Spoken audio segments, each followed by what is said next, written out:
There is a version of Canadian history that begins with a land bridge, a corridor of ice, and a date. The date is approximately 13,000 years ago. The land bridge is called Beringia, a name for the shallow shelf of seafloor that once connected what is now Siberia to what is now Alaska when sea levels were low enough to expose it. The corridor is the path those first arrivals supposedly took, southward between two retreating glaciers, funneling down into the interior of a continent that had never heard a human voice. This is the story that was taught in schools for most of the 20th century. It is tidy. It is sequential. It assigns clear origins and a clear timeline to the people who would become the First Nations of Canada, the Inuit, the Métis ancestors, the thousands of distinct cultures that covered this land from the Atlantic to the Pacific to the Arctic.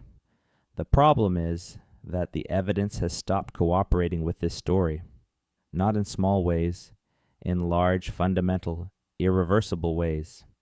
Sites have been dated that shouldn't exist according to the accepted model. Bones have been analyzed with genetic techniques that the original investigators never had access to. Oral traditions that were dismissed as mythology have turned out to encode precise geographic and climatic memory stretching back tens of thousands of years. And the deeper archaeologists dig, both literally and figuratively, the more apparent it becomes that the story of who Canada's first people were, where they came from, how long they had been here, and what they knew, is vastly older, more complex, and more contested than any official curriculum has ever acknowledged. This is not a story about delegitimizing Indigenous peoples. Quite the opposite. The conventional narrative, by insisting on a single point of origin and a relatively recent arrival date, has actually flattened the extraordinary depth and diversity of human presence on this continent. The real story, the one that the evidence is now forcing into view, is one of greater antiquity, multiple migrations, possible pre-Siberian populations, and a relationship between humans and this land that stretches back into time so deep that it challenges every assumption about how and when our species spread across the earth. If you have been watching this channel, you know we follow the evidence. We do not start with a conclusion and work backward. We start with what the ground contains, what the bones say, what the genetic record shows, and what the oldest oral traditions preserve. And we follow that wherever it leads, even when it leads somewhere the textbooks have not been updated to reflect. Subscribe now if you have not already, and hit the bell so you're notified when we go deeper. Because what we are about to walk through tonight is going to take the history of this land and push it back and back and back until the timeline you thought you knew has been fundamentally redrawn.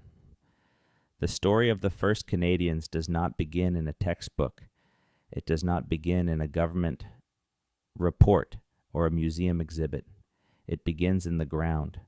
Specifically, it begins in places like the Bluefish caves in the Yukon, where a collection of animal bones was pulled from permafrost sediments and examined and re-examined and examined again until the dates on those bones became impossible to argue with.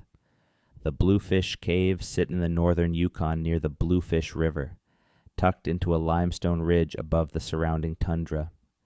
Archaeologist Jacques Cinq-Mars began excavating there in the 1970s and found something that immediately put him at odds with the established model.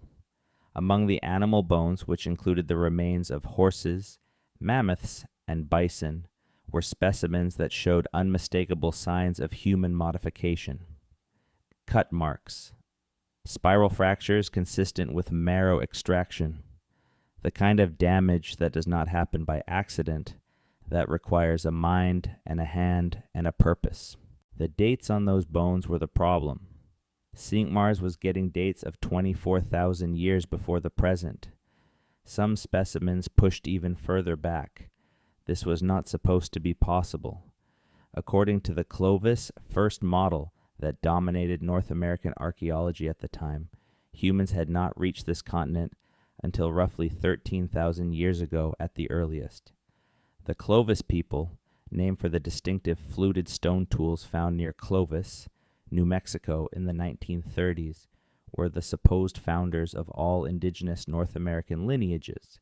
They were the first. Everything before them was ice and silence and absence. Cinq-Mars published his findings, and the response from the archaeological establishment was, to put it charitably, hostile. His dates were challenged. His methodology was questioned. The possibility of contamination was raised.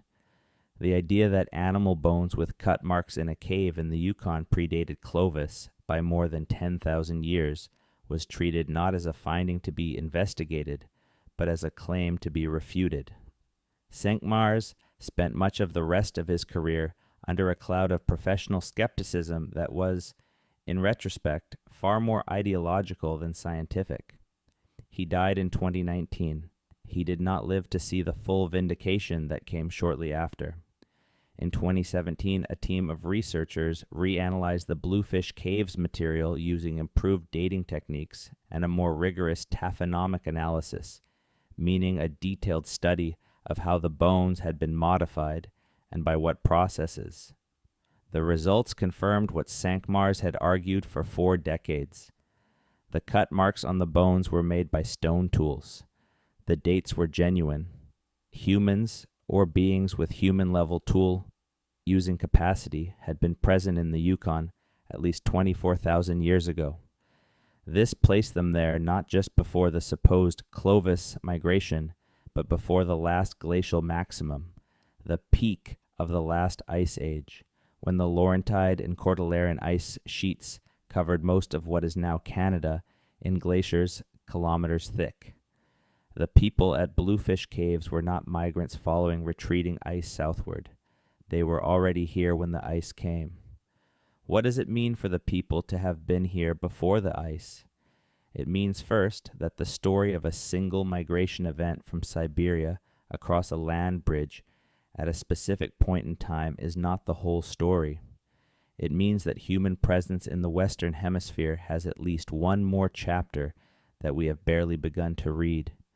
It means that the populations who survived the last glacial maximum in Refugia, ice-free pockets of livable land along coastlines and in sheltered valleys, and who re-emerged into a transformed landscape when the glaciers retreated, may have been a distinct population from any subsequent migration, or they may have mixed with later arrivals in ways that current genetic analysis is only beginning to untangle. And it means that the oral traditions of indigenous peoples in this region, which have always described a presence on this land that extends back to the beginning of the world, are not mythological exaggerations. They are memory, long, accurate, detailed memory of a human tenure on this land that science is only now catching up to. The coastal migration hypothesis is one of the significant revisions to the conventional model that emerged in the last several decades of the 20th century and has gathered considerable momentum since. The original Clovis first model required that the first Americans travel through the ice-free corridor, the gap between the Laurentide ice sheet to the east and the Cordilleran ice sheet to the west, as the glaciers retreated. This corridor opened roughly 14,000 years ago, perhaps a little earlier, and the idea was that Siberian hunters followed caribou and other game southward, through this gap and spread across the continent. The problem is that when researchers began looking seriously at the biology and geology of this corridor, they found that it was not a hospitable environment. It was a cold, barren, recently deglaciated landscape with limited food resources. Megafauna had not yet recolonized it. Plant communities had barely established. The corridor was, in the words of one ecologist who studied its ancient pollen record, more like a death trap than a migration route. At the time, it supposedly channeled the first Americans southward. The alternative is the coast. The Pacific coastline of North America, even during the height of the last ice age, offered a very different environment. kelp forests, marine mammals, shellfish, seabirds, and fish would have been available year-round. Refugia, ice-free stretches of coast, existed along what is now the Alaska Panhandle, Haida Gwaii, and sections of the British Columbia coast. People with watercraft, even simple ones, could have moved southward along this coast, island hopping and harvesting marine resources without ever venturing into the glacial interior. This is the kelp highway model and has become one of the most discussed frameworks in North American prehistory. The evidence for it is frustratingly incomplete for a reason that should be obvious. If the first coastal migrants traveled along what is now the Pacific shore of Canada during the height of the last ice age, they were walking on land that is now underwater.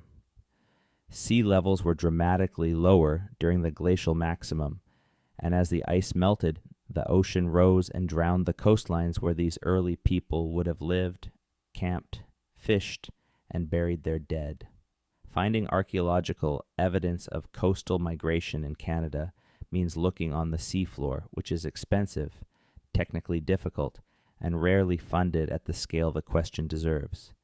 But some evidence has been found. On Haida Gwaii, the archipelago off the northern coast of British Columbia that has been called the Canadian Galapagos for its ecological distinctiveness, archaeological work has pushed human occupation back to at least 14,000 years ago, with some researchers arguing for even earlier dates. The Haida themselves have occupied this island chain for so long that they consider it the center of the world, not metaphorically, but in the full cosmological sense that their creation stories describe. The detail and specificity of Haida oral tradition about the landscape of their islands, including memories of coastlines that would have existed only during periods of lower sea level thousands of years ago, suggests a depth of habitation that matches and in some ways exceeds the archaeological record. On Calvert Island, a few hundred kilometers south of Haida Gwaii along the British Columbia coast, researchers made a discovery in 2017 that drew attention from across the archaeological world. Excavating in intertidal sediments, they found a series of human footprints preserved in a layer of ancient clay. The footprints were from at least 3 individuals, including what appeared to be a child, and they dated to approximately 13,000 years before the present. The site was below current sea level. The people who left those prints were walking on a beach that the ocean subsequently swallowed. They were moving along the coast in exactly the direction the coastal migration model predicts, at exactly the time the model suggests. The footprints are small, physical, irreplaceable. They are the most direct evidence yet found of the coastal migration, and they remind you that the abstract debates of archaeology are ultimately about real people who walked real ground and whose stories have been waiting under the water for 13,000 years to be found. The genetic evidence has been the most disruptive force in the debate about the origins of Canada's first peoples. When ancient DNA analysis became technically feasible and scientifically reliable in the early years of this century, and when the resolution of that analysis improved rapidly through the following decade, it began producing results that did not fit neatly into any existing model. Some results confirmed what the archaeological record suggested.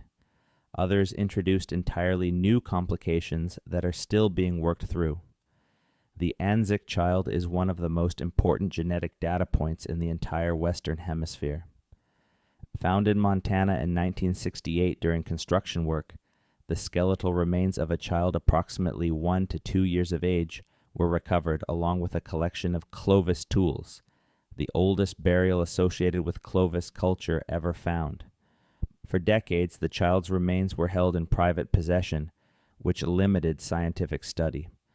When a full ancient DNA analysis was finally completed and published in 2014, the results were significant. The Anzac child was genetically related to modern indigenous peoples throughout North and South America, confirming a genetic link between Clovis people and contemporary indigenous populations. But the analysis also showed that the Anzac child's lineage diverged from the lineages of some contemporary indigenous Canadians at a point that suggested multiple population movements and admixture events far more complex than a single founding migration. Then came the results from ancient DNA studies of populations further north, and the picture became even more layered. Indigenous peoples across the Canadian Arctic and subarctic show genetic signatures that point to at least two distinct founding populations, not one. The first ancestral population, sometimes called ancient Native Americans, corresponds roughly to the lineage of the Anzac child and is broadly shared across much of the continent.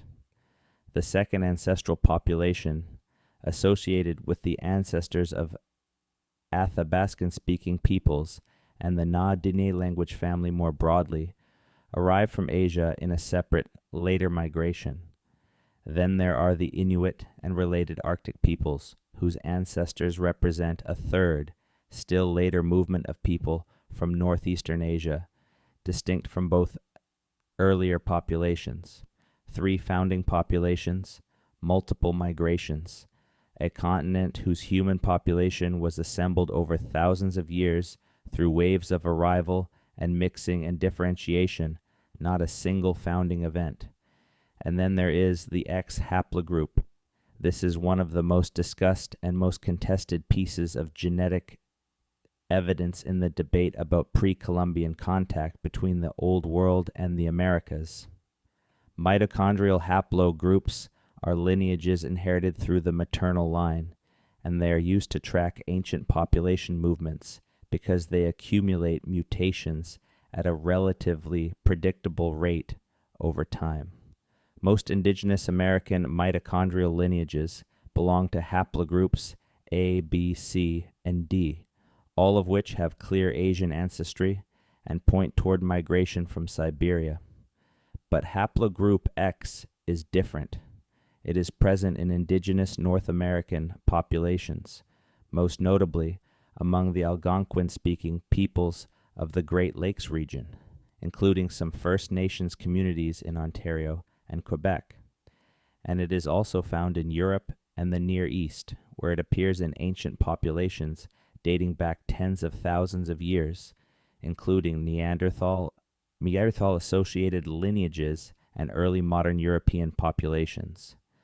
The X haplogroup in North America is not identical to the European version. There are differences that suggest the American X lineage diverged from the Eurasian one long ago, probably before the last glacial maximum. But the fact that it is present at all in indigenous North Americans and absent from Siberian and Northeast Asian populations that would be the expected source of migration has generated enormous debate. One hypothesis is that the X haplogroup represents evidence of a very early migration that preceded the main Siberian migrations, possibly coming from a Western Eurasian population that has since disappeared or been genetically diluted in the Old World, but survived in North America. Another hypothesis, more controversial, is that it arrived via a pre-Columbian Atlantic crossing by European populations. The Solutrean hypothesis, named for the Solutrean culture of Ice Age Spain and France, argues that people from Western Europe crossed the Atlantic ice shelf during the glacial maximum and arrived in North America from the east.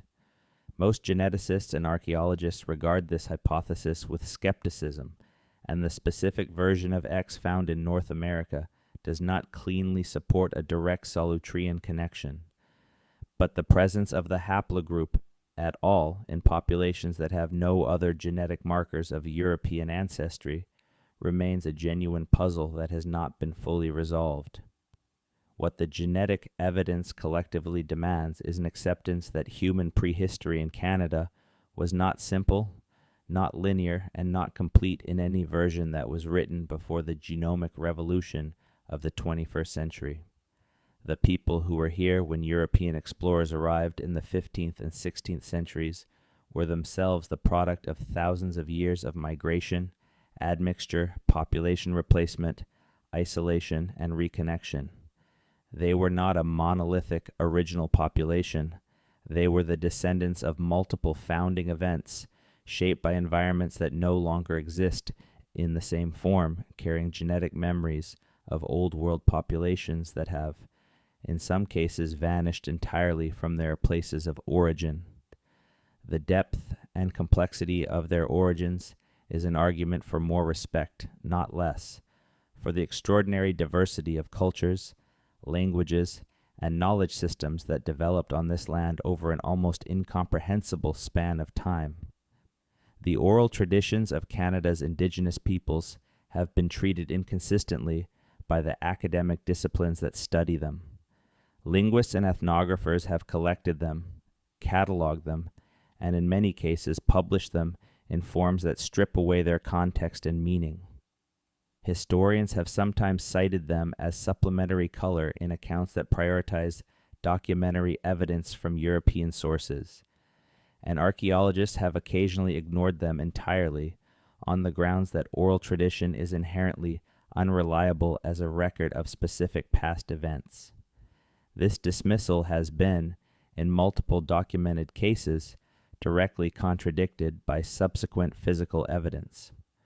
The oral traditions of the coastal peoples of British Columbia and Alaska contain detailed descriptions of environments that can only be matched to conditions that existed during or immediately after the last ice age. Stories about the disappearance of glaciers from specific valleys, about the emergence of new land as ice retreated, about coastlines that were in different positions than they are today. All of these details correspond with known geological events that occurred between 14,000 and 8,000 years ago. For an oral tradition to preserve accurate geographic memory of events that happened 10,000 years ago or more, it must have been transmitted with extraordinary fidelity across hundreds of generations. Researchers who have begun taking these traditions seriously as geological and paleoclimatic records have found that they are often precisely accurate in ways that go far beyond coincidence. The oral tradition is not poetry. It is not symbol. It is, in many cases, a direct recording of observed reality, transmitted in the most reliable storage medium available to cultures without writing.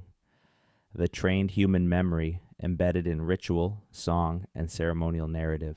The Beothuk nation of the central British Columbia coast has an oral tradition describing a specific area of their territory as a place where the land never froze during the Ice Age, a refugium where their ancestors waited out the glaciation.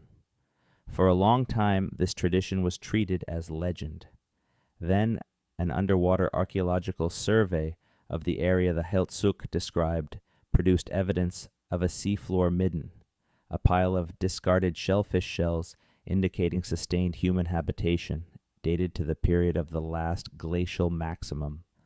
The tradition was right. The land had been there, the people had been there, and their memory of it had survived intact across 10,000 years of subsequent history. This kind of result has been replicated across the country in different cultures and different geographic contexts, enough times that treating Indigenous oral tradition as unreliable is now a position that requires active defense rather than passive assumption.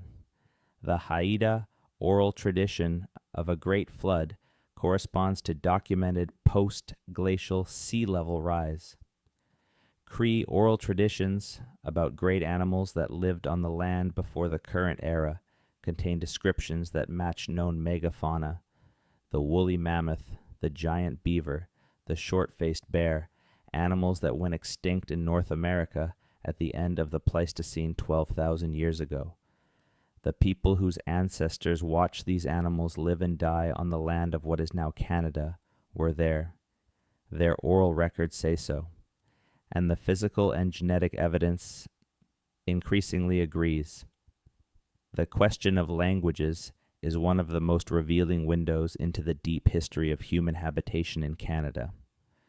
Linguists estimate the age of language families by measuring the degree of difference between related languages, using the same basic logic that geneticists use to estimate the time since two populations diverged from a common ancestor. The more different two related languages are, the longer they have been developing independently from their common source. When you apply this kind of analysis to the indigenous language families of Canada, the results suggest time depths that are very difficult to reconcile with a single founding migration event, 13,000 years ago. The Na-Dene language family, which includes the Athabascan languages spoken from Alaska through northern Canada and extending southward through the American Great Plains and all the way to the Navajo and Apache languages of the American Southwest, shows an internal diversity consistent with a split from its Asian relatives roughly 12 to 15,000 years ago. The Algonquian language family, which covers a vast territory from the Atlantic coast of Canada through the Great Lakes region and westward into the prairie provinces, shows an internal diversity that linguists have struggled to account for in less than 10,000 years of separation from a common ancestor. The Siouan, Iroquoian, and other language families present similarly deep time horizons. Taken together, the linguistic evidence suggests that the differentiation of indigenous languages into the extraordinary diversity that existed at the time of European contact required a much longer residence on the continent than the Clovis first model allowed. You cannot get from a single founding migration 13,000 years ago to hundreds of mutually unintelligible languages, representing dozens of distinct language families in less than 15,000 years, not without assuming a pace of linguistic change that has no parallel anywhere else in the world. Either the differentiation began earlier, pointing to a longer occupation, or it began with multiple founding populations arriving with already differentiated languages, or both. The linguistic evidence points toward deep time, multiple arrivals, and a history of isolation and mixing that played out over tens of thousands of years, not thousands. The earthworks and mounds found across Ontario and the broader Great Lakes region are among the least discussed and most underappreciated. Evidence of sophisticated pre-contact civilization in what is now Canada. While the discussion of mound-building cultures in North America tends to focus on the American Midwest, specifically the Great Hopewell and Mississippian cultures that built elaborate earthen monuments across Ohio, Indiana, and Illinois. There is a parallel, less well-publicized tradition of earthwork construction in southern Ontario and the St. Lawrence Valley that represents its own distinctive expression of organized, cosmologically sophisticated construction. The Rice Lake mounds in the Trent Severn watershed of Ontario are among the best documented. They were built by ancestors of the Hopewell cultural tradition roughly 2,000 years ago, and they contain elaborate burial assemblages, including materials that could only have arrived through long-distance trade networks stretching from the Gulf of Mexico to Hudson Bay, copper from the Great Lakes, obsidian from volcanic sources in what is now Wyoming, marine shells from the Atlantic and the Gulf Coast. These objects did not arrive by accident. They arrived through sustained, organized, continent-wide exchange systems that required knowledge of geography, reliable trade partners across vast distances, and the kind of surplus production that supports specialized traders and merchants. The people building mounds in Ontario 2,000 years ago were part of a North American civilization in the fullest sense of that word. They were not isolated bands of hunter-gatherers occasionally bumping into one another. They were nodes in a network, but the earthworks in Canada go back much further than the Hopewell period. Geophysical surveys of areas around the Great Lakes have identified landscape modifications, linear arrangements of stones, deliberately shaped berms, enclosures that do not have natural explanations, that predate any known cultural tradition in the region. Some of these features have not yet been properly dated or studied. Access to the land where they are found is complicated by a mixture of private ownership, provincial jurisdiction, and the uncomfortable fact that investigating pre-contact earthworks in Canada requires confronting questions about Indigenous land rights and cultural stewardship that the federal and provincial governments have historically preferred to avoid rather than address directly. The suppression of evidence in Canadian archaeology is a subject that historians of science have begun addressing more directly in recent years, though it remains underexplored relative to its significance. The term suppression covers a range of behaviors, from outright hiding of inconvenient finds to more subtle forms of professional gatekeeping, funding allocation, peer review bias, and the social pressure that any researcher faces when their results challenge established consensus. Jacques Cinq-Mars experienced a version of this at Bluefish Caves. He was not alone.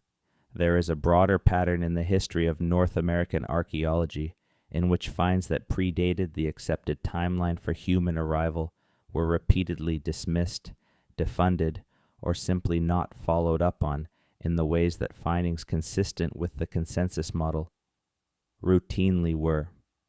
The Old Crow Basin in the Yukon, not far from Bluefish Caves, produced bones and artifacts in the 1970s that initially received dates suggesting a human presence of 60,000 years or more.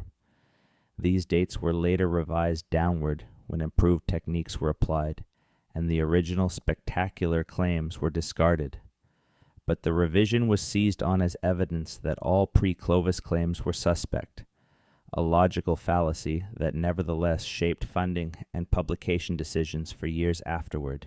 The Meadowcroft Rock Shelter in Pennsylvania, an American site but directly relevant to any understanding of when the continent was first occupied, has produced continuous stratigraphic evidence of human habitation, going back at least 19,000 years, possibly 22,000, making it one of the oldest confirmed archaeological sites in North America. For 2 decades after its principal investigator, James Adovasio, first published these dates, the site was subjected to a sustained campaign of methodological criticism that went far beyond what any comparable site with conventional dates would have faced. Critics raised the possibility of contamination, questioned the stratigraphic integrity, suggested that old carbon from coal seams in the region might have skewed the dates. Adovasio and his colleagues answered every objection systematically with additional sampling and analysis. The dates held, but the extraordinary scrutiny applied to his results, compared to the routine acceptance granted to finds that confirm the Clovis timeline, illustrates how the sociology of science can act as a conservative force, even when the evidence points clearly toward revision. In Canada specifically, the political dimensions of archaeological interpretation have added additional complexity. Questions about when and how people arrived in North America are not merely academic. They have implications for land claims, for treaty rights, for the constitutional status of Indigenous peoples as the original inhabitants of specific territories. A longer, more complex arrival history complicates some of the clean narratives that support specific legal arguments, which has made the topic sensitive from multiple directions simultaneously. Indigenous communities have their own interests in how the history of their presence is framed, and those interests do not always align neatly with where the purely archaeological evidence points.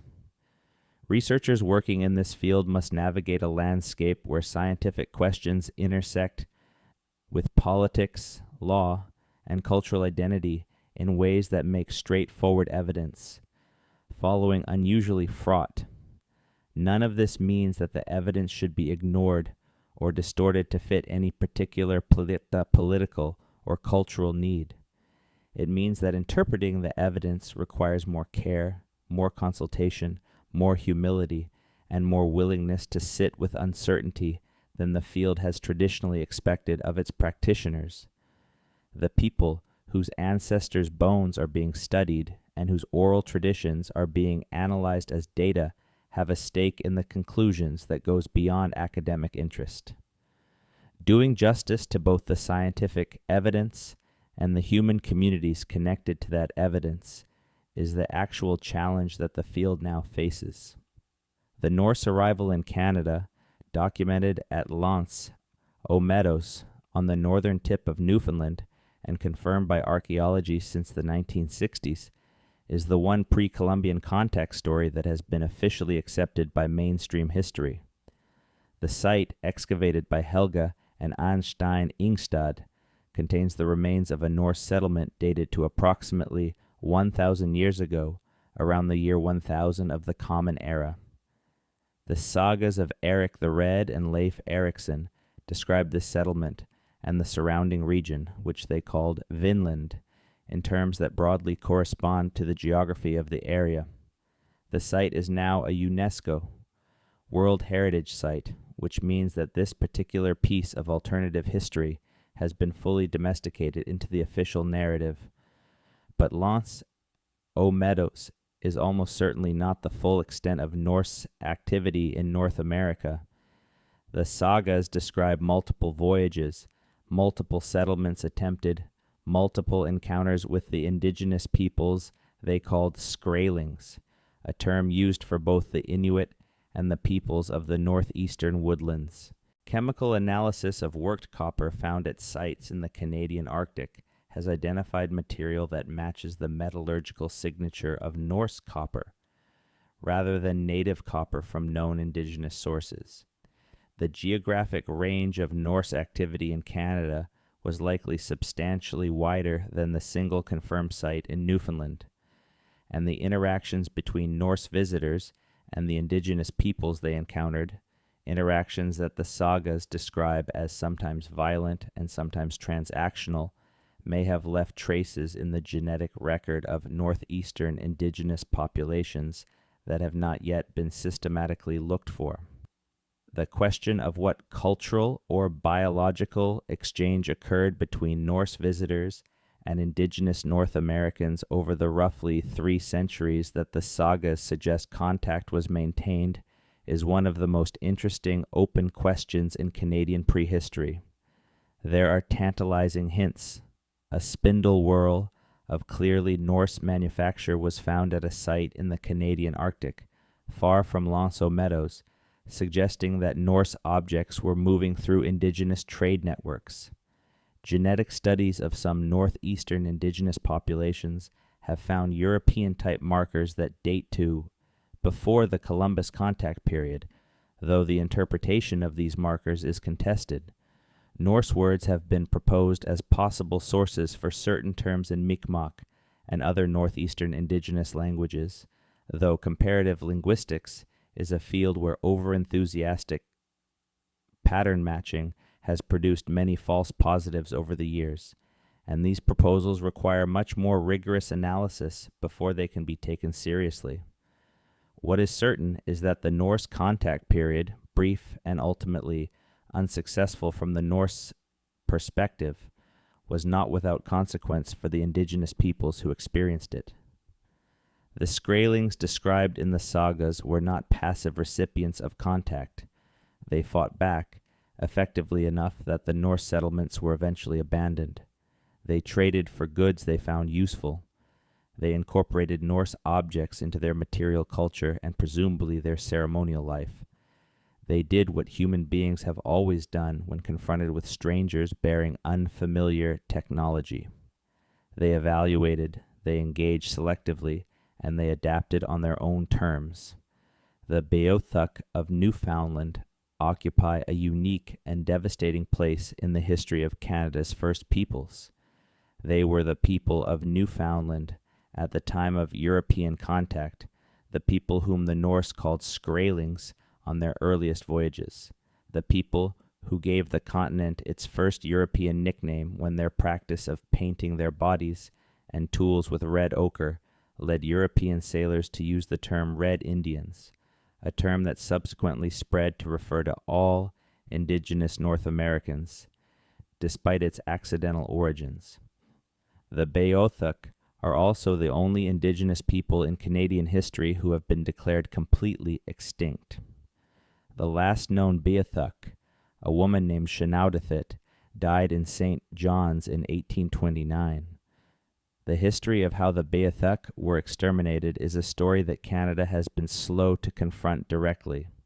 It involves deliberate killing by European settlers who regarded the Beothuk as obstacles to their use of the coastline, a coastline that the Beothuk depended on for the marine resources that form the core of their subsistence economy. When the settlers occupied the coast, the Beothuk were pushed into the interior, away from the sea, away from the salmon runs of the coastal rivers, into an environment that could not support them in the numbers they needed to sustain a viable population. They starved. They were shot. They died of European diseases to which they had no immunity, diseases that moved faster than any official policy could have directed.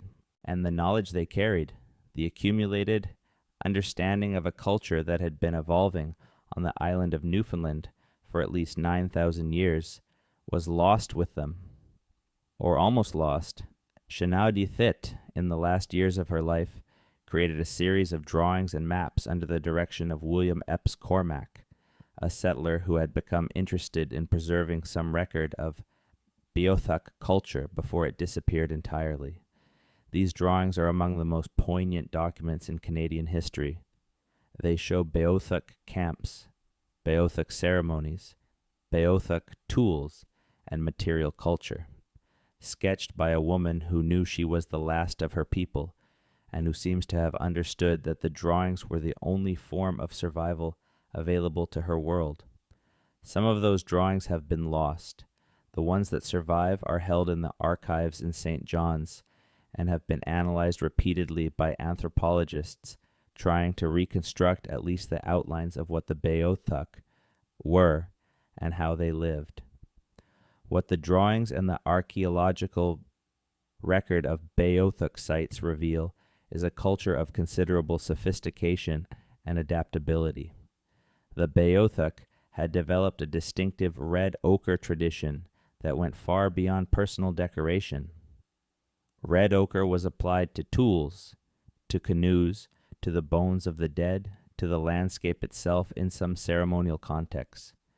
It was a technology of meaning, a way of marking the world as inhabited and significant, a visible declaration of presence and ownership that preceded any European conception of land title by thousands of years. The specific origin of this red ochre tradition and whether it connects to earlier ochre, using cultures found at deeply ancient sites across the world, is a question that remains open and that would deserve far more research attention than it has received if there were still a living Beothuk community to consult on the matter. The question of whether the Beothuk extinction was genocide in the legal and moral sense that word now carries is one that Canadian historians have addressed with increasing directness in recent years. The short answer is yes. The longer answer requires acknowledging that the extermination of the Beothuk was not the result of a single policy decision or the action of a single institution. It was the cumulative effect of hundreds of individual decisions by settlers who shot Beothuk on site, by fishing companies that occupied the coastline the Beothuk needed, by colonial administrators who failed to protect a population they regarded as troublesome or irrelevant, and by a broader colonial culture that was, at its foundation, indifferent to the survival of peoples it considered inferior and disposable. The distinction between deliberate policy genocide and structural genocide is a legal one. The outcome, the complete extermination of a people and the loss of everything they knew, is the same either way. The Beothuk story is extreme in its completeness, but the dynamic it illustrates, the systematic destruction of indigenous cultures and knowledge systems through a combination of physical violence, disease, economic dispossession, and cultural suppression, was not unique to Newfoundland. It played out, in varying degrees and with varying outcomes, across every part of what is now Canada. The residential school system, which operated from the 1880s through the 1990s, and which separated Indigenous children from their families and communities for the explicit purpose of destroying their languages, cultures, and identities, represents the most organized and long-lasting institutional expression of this dynamic. The Truth and Reconciliation Commission of Canada, which concluded its work in 2015, documented the effects of this system with a thoroughness that made denial impossible, though denial persists in some quarters regardless. What was lost in the residential schools was not merely culture in the abstract sense. It was specific knowledge of plant medicines accumulated over thousands of years of observation and experimentation, knowledge of astronomical cycles encoded in ceremony and song, knowledge of ecological relationships, of animal behavior, of seasonal patterns, of landscape features that carried information about where water could be found, where game moved, where plants could be harvested safely, and where they could not. This knowledge had survival value. It was the accumulated result of thousands of years of human interaction with specific environments, and it was irreplaceable in the same way that the knowledge lost with the Beothuk was irreplaceable because it existed nowhere else in the world. When a language dies, the categories of knowledge it contains, the concepts that can be expressed in it but have no equivalent in any other language, die with it. Canada has lost dozens of languages in the last 2 centuries and is currently watching several dozen more approach the threshold below, which recovery is no longer possible. The Denisovan question is one of the most recent and most surprising complications in the story of the peopling of the Americas, and it has particular relevance for Canada because the populations most relevant to it are concentrated in the northwestern part of the country. The Denisovans are an archaic human species, or subspecies depending on who you ask, known primarily from a handful of bone fragments and teeth found in a cave in Siberia, a cave in Tibet, and more recently, suggested by fragmentary evidence from a cave in Laos.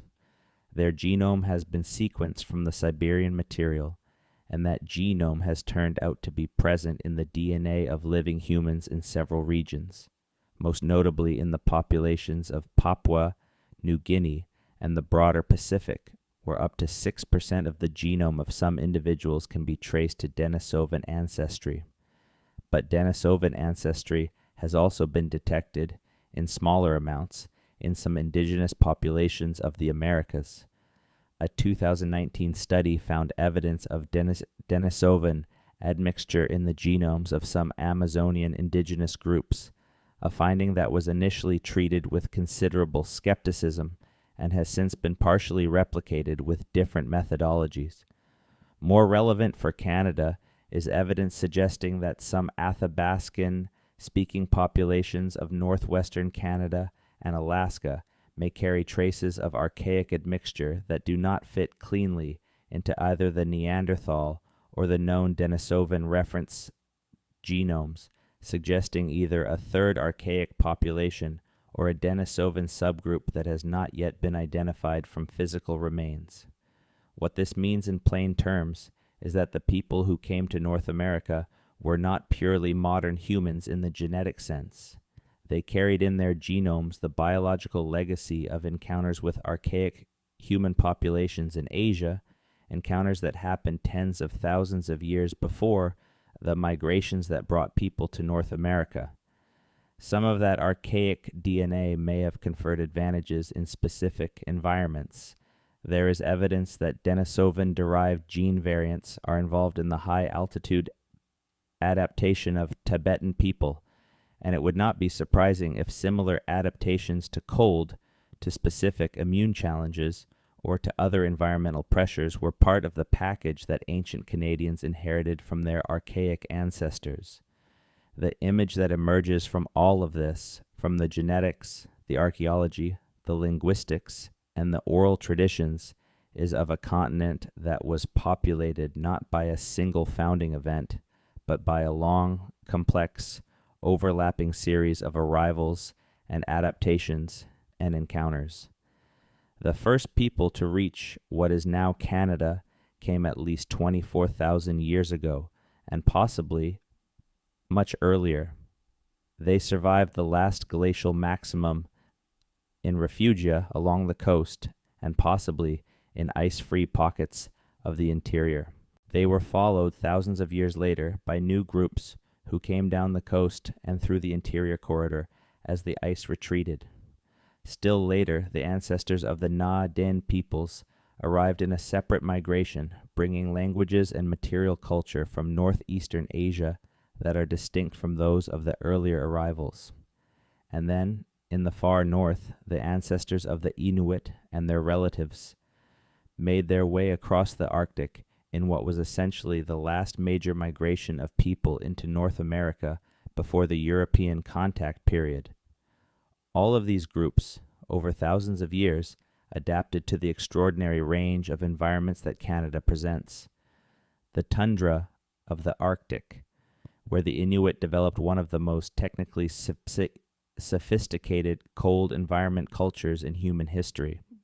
The boreal forest, where Cree, Ojibwe, Athabascan, and dozens of other peoples developed complex relationships with the land that were ecological knowledge, systems of the highest order.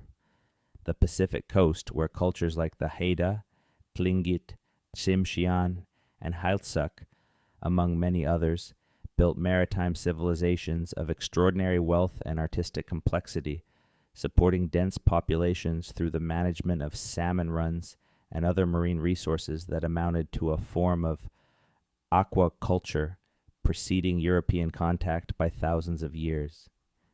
The plains, where the horse-based bison hunting culture of the 19th century was actually a relatively recent adaptation to new conditions, built on top of much older traditions of bison management, using drive lanes, pounds, and jumps that went back thousands of years and required intimate knowledge of bison behavior that took generations to accumulate. The knowledge held by these cultures was not primitive. It was specialized, adapted, and in many cases more sophisticated than anything European settlers brought to replace it.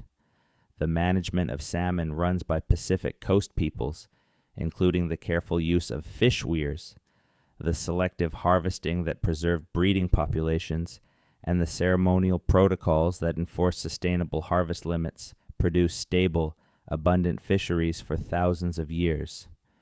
The European commercial fishing industry, operating without any equivalent management tradition, reduced Pacific salmon populations to a fraction of their historical numbers within a century of achieving industrial scale. The knowledge that could have prevented this was available.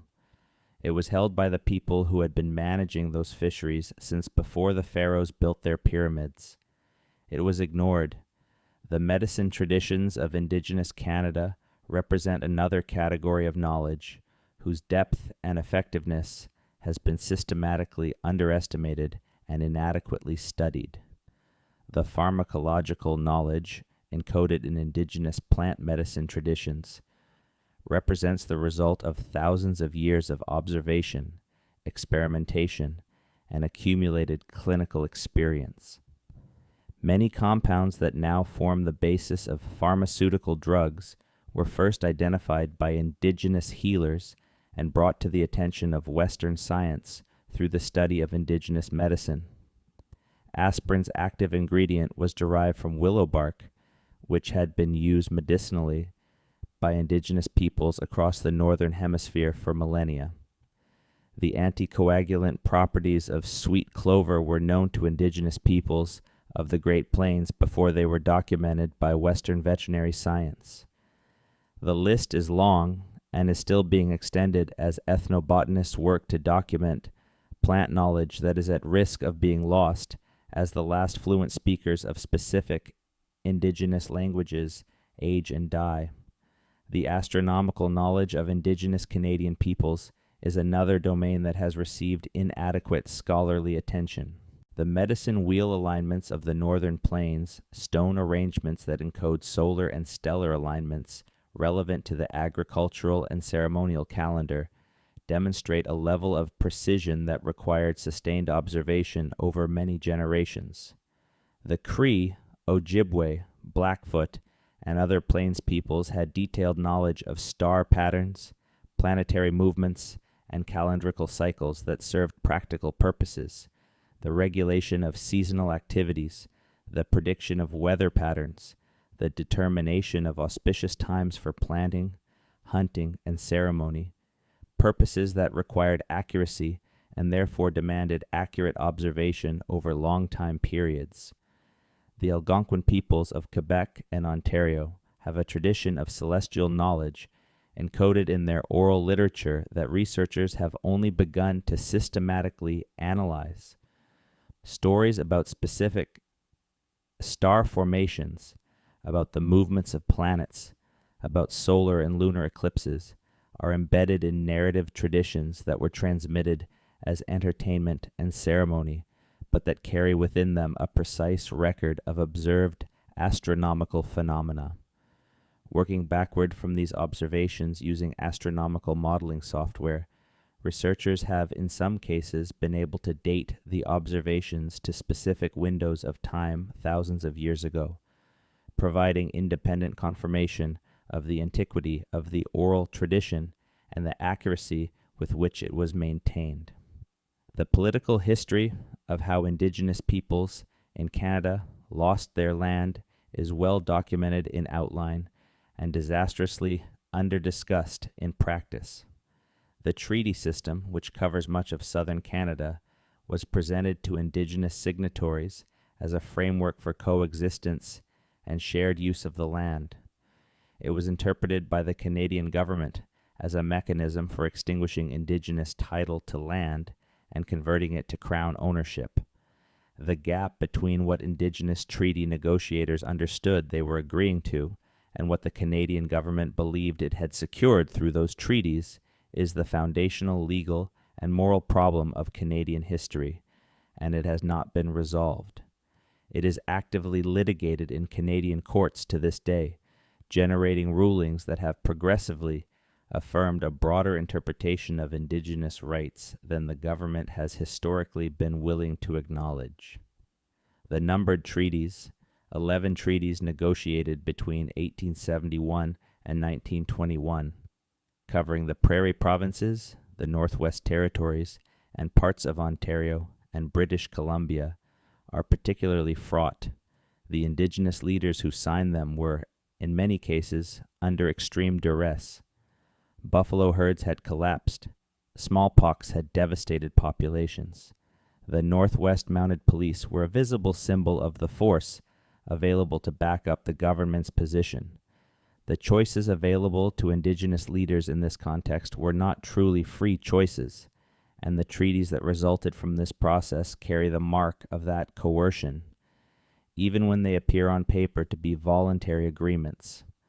The promises made to Indigenous peoples in these treaties, promises of annual payments, of educational support, of rights to hunt and fish and maintain their ways of life, were systematically violated in the decades following their signing. The violations were not accidental.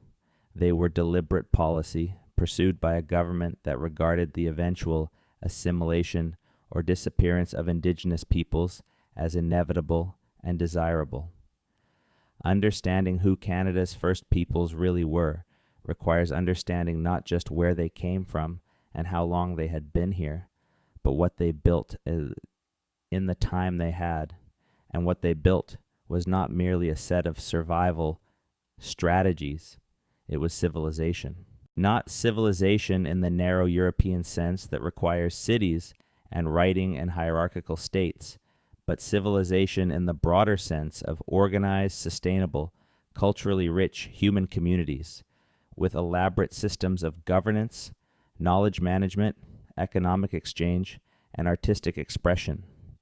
The Haudenosaunee Confederacy, the political alliance of the Mohawk, Oneida, Onondaga, Cayuga, Seneca, and later Tuscarora nations that predates European contact by at least several centuries, and possibly a millennium, is one of the most sophisticated political inventions in human history.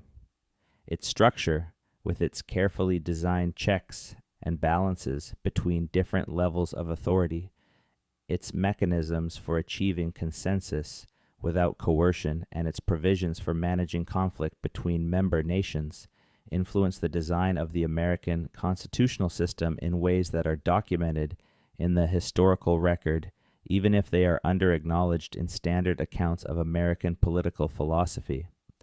The Great Law of Peace, the constitutional document of the Haudenosaunee Confederacy, was transmitted orally, encoded in the patterns of wampum belts that served as mnemonic devices, and maintained by trained speakers who could recite its provisions in full from memory. It addressed questions of governance, conflict resolution, the rights of women, the obligations of leaders to the community, and the relationship between the living and the dead in terms that are philosophically sophisticated by any standard of comparison. The fact that it was never written down in the European sense was taken by European observers as evidence that it was not a real constitutional document. This tells us more about the limitations of European categories than it does about the sophistication of the Haudenosaunee. The social organization of the salmon-dependent cultures of the Pacific coast represents another form of civilizational sophistication that European observers consistently misread. The potlatch, the ceremonial redistribution feast that was central to political and economic life among the Haida, Tlingit, Heiltsuk, Kwakwaka'wakw, and many other coastal peoples, was banned by the Canadian government in 1885, and the prohibition was not lifted until 1951. The ban was justified on the grounds that the potlatch was wasteful, that the redistribution of accumulated wealth through ceremonial giving was economically irrational and socially disruptive. This argument reveals a complete misunderstanding of how the potlatch actually functioned. Far from being wasteful, the potlatch was an extraordinarily efficient mechanism for distributing resources across a network of communities, for providing insurance against local resource failures, for reinforcing social obligations that maintain the cooperation necessary for large-scale fishing and other collective enterprises, and for maintaining the genealogical and political records of communities that did not use writing. When the potlatch was banned, it was not merely a ceremony that was suppressed. It was an economic institution, a political system, and a knowledge management framework all at once. The damage done by that suppression echoes through those communities to the present day. The territory known as Canada today has been inhabited by human beings for a minimum of 24,000 years, and quite possibly much longer. The people who inhabited it were not, as the conventional narrative implied, simply the most recent arrivals from Asia who happened to be present when Europeans showed up. They were the inheritors of a human presence on this land that stretched across time so deep it encompasses the entire agricultural revolution of the Middle East, the rise and fall of ancient Egypt, the entire classical period of Greece and Rome, the medieval period of Europe, and everything in between. They developed languages of extraordinary complexity, governance systems of genuine originality, ecological management practices of demonstrable sustainability, and artistic traditions of international significance. They survived ice ages, megafaunal extinctions, volcanic eruptions, and catastrophic floods. They built trade networks spanning a continent. They mapped the stars. They understood the behavior of hundreds of plant and animal species in the specific environments they inhabited in detail that no subsequent observer has matched or surpassed. The Canada that existed before European contact was not empty land waiting to be discovered. It was a fully inhabited, fully managed, fully meaningful landscape, shaped over thousands of years by the decisions and labor and knowledge of its people. The fact that this landscape did not look like European land, did not have the fences and fields and cities that European observers recognized as signs of civilization, was a failure of European perception, not a fact about the land or its people. The people were there. They had always been there, or close enough to always that the difference is a matter of geological timescales rather than human ones. The story of who Canada's first people were is still being written. Every year, new excavations push dates back. New genetic analyses add complexity to the picture of population origins. New linguistic work documents languages that were previously unrecorded. New partnerships between archaeologists and indigenous communities produce interpretations of the evidence that neither could have reached alone. The story is bigger and older and more intricate than any version that has previously been told in any official curriculum or museum exhibit, and the work of telling it fully, honestly, and in a way that does justice to both the evidence and the people is the most important historical project that this country has in front of it. The bones in the Bluefish Caves are 24,000 years old. The footprints on Calvert Island are 13,000 years old. The Great Law of Peace has been governing the Haudenosaunee for at least 500 years, and possibly twice that. The oral traditions of the Beothuk contain accurate memories of coastlines that were drowned by rising seas at the end of the last ice age.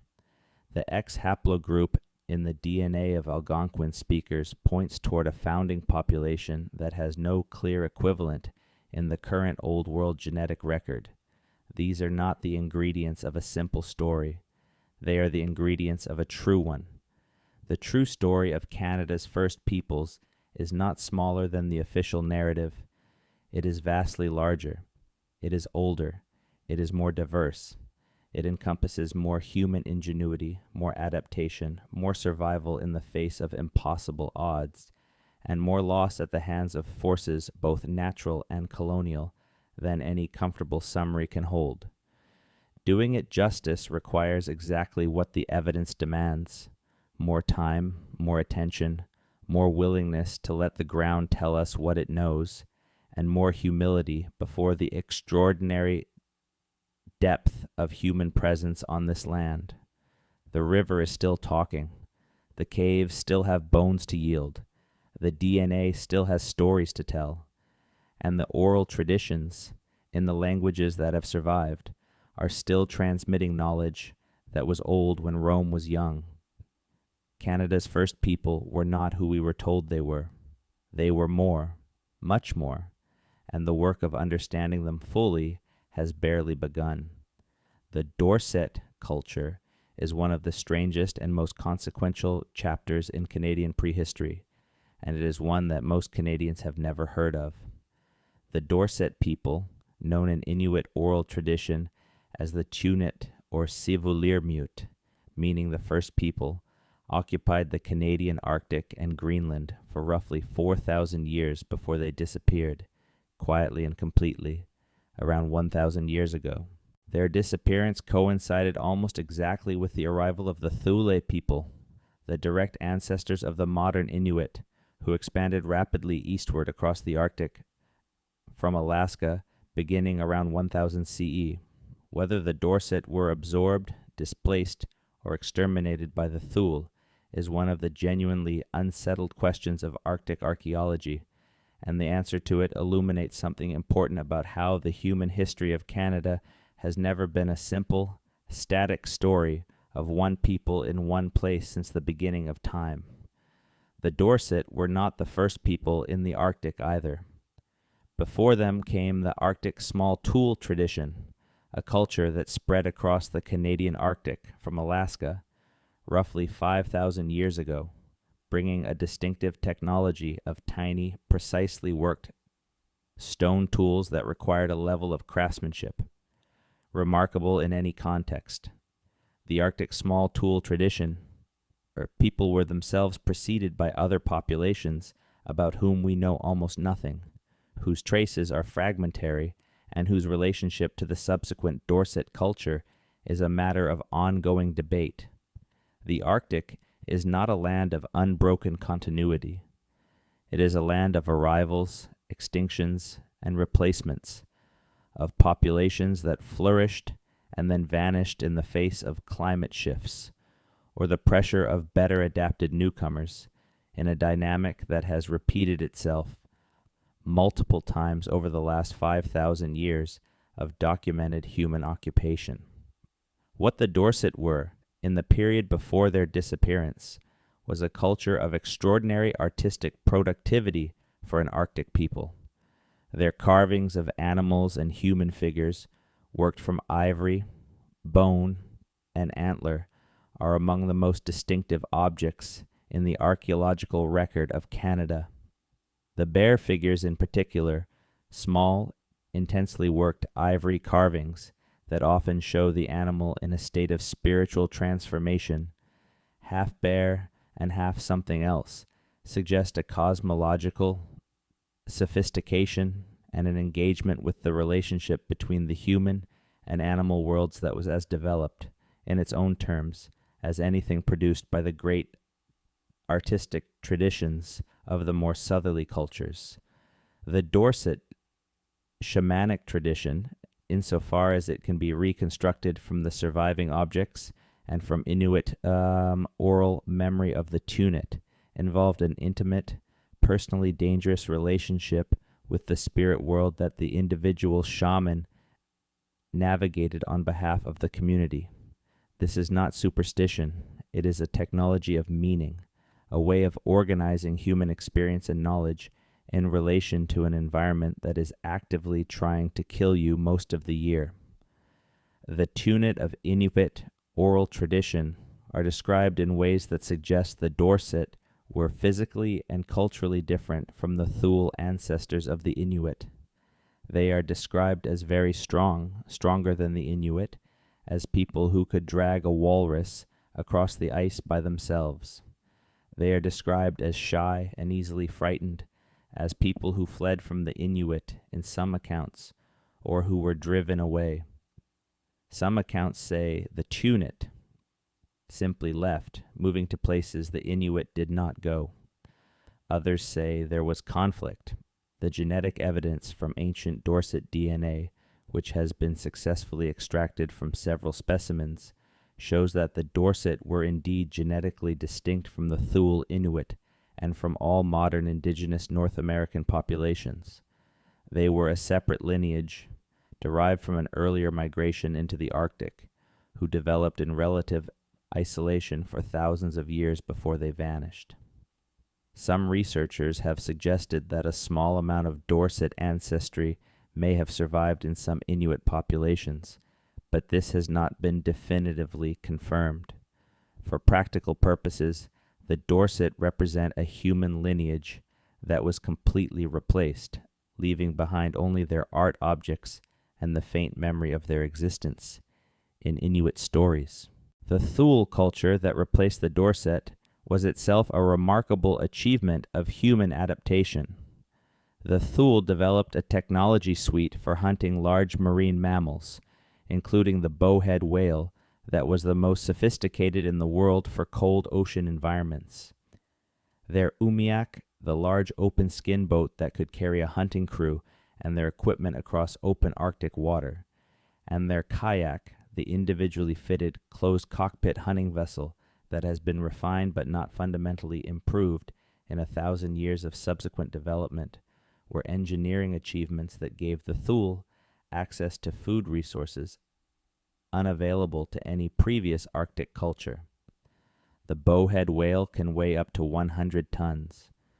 Hunting it with harpoons from a skin boat requires an organized team, a reliable technology chain from harpoon, head to float to retrieval, and a level of coordination and trust among the hunting crew that is built through years of training and social practice. The Thule did this routinely. They based their civilization on it, and the combination of caloric abundance from whale hunting and a transport technology that allowed rapid movement across the Arctic permitted the Thule to expand from Alaska to Greenland in what was, geologically speaking, a moment. When the Thule arrived in regions of the Arctic that the Dorset had occupied, the encounter between the two peoples left almost no direct archaeological signature, which itself says something. The Thule sites do not show evidence of prolonged conflict, of battles or massacres, in the way that some other archaeological contexts for population replacement do. The Dorset simply became less present and then absent. Whether the Thule killed the Dorset, outcompeted them for resources, infected them with diseases to which they had no immunity, or some combination of all three, the end result was the same. A people who had occupied the Canadian Arctic for 4,000 years was gone within a few generations of the Thule arrival. This story should be more widely known than it is, not because it excuses any subsequent European treatment of Indigenous peoples in Canada, but because it places that treatment in a larger context of human population dynamics in which replacement and displacement have occurred multiple times throughout the history of this land, driven by forces of climate, technology, and demographic pressure that are not uniquely European. The peoples of the Great Plains before the horse represent another chapter of Canadian history that is widely misunderstood, largely because the horse-based plains culture of the 18th and 19th centuries was so visually striking and so central to the popular imagination of Indigenous Canada and the American West that it has retrospectively colonized the entire history of plains peoples.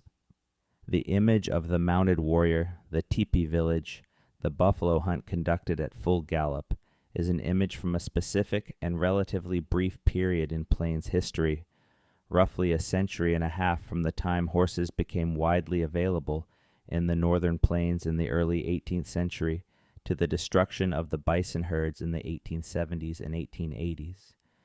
Before the horse, the relationship between plains peoples and the bison was different in form, but not necessarily less sophisticated. Buffalo jumps, which exist across the Canadian prairie provinces from Alberta to Saskatchewan, are among the most dramatic archaeological features on the landscape. They are places where the topography of the land, a cliff or steep slope, was used in combination with elaborate drive lanes, lines of stones and cairns that were used to funnel and guide stampeding herds, to bring large numbers of bison to their deaths at once. The head-smashed-in buffalo jump in southern Alberta, a UNESCO World Heritage Site, preserves evidence of this practice going back at least 6,000 years, and the deposits of bison bone at the base of the cliff are meters thick, representing thousands of individual hunts conducted by the Blackfoot and their predecessors over 6 millennia. This was not opportunistic hunting. This was managed, organized, culturally sophisticated food production. The drive lanes required communal effort to maintain. The hunts required coordination among many people playing specific roles. The processing of the meat and hides required a division of labor and a knowledge of preservation techniques that allowed the products of a single successful hunt to sustain a community through the winter. The knowledge required to conduct a successful buffalo jump included detailed understanding of bison behavior, of wind patterns, of the specific topography of each jump site, of the protocols that had to be followed to keep the herd moving in the right direction without triggering a premature stampede. This knowledge was accumulated over generations and transmitted through structured apprenticeship and ceremonial practice.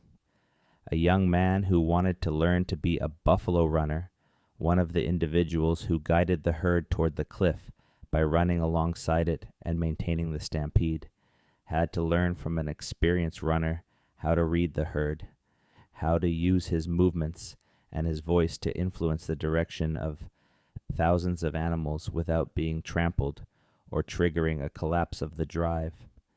This was specialized knowledge of a high order, and its loss, with the destruction of the bison herds and the confinement of plains, peoples to reserves where traditional subsistence activities were actively suppressed, represents a genuine intellectual and cultural catastrophe. The fur trade era, which in Canada spans roughly from the early 17th century through the late 19th, is conventionally taught as an economic story, a story about beaver pelts and competitive imperialism between French and English interests, with indigenous peoples appearing as suppliers and middlemen in a trade they did not fully understand or control.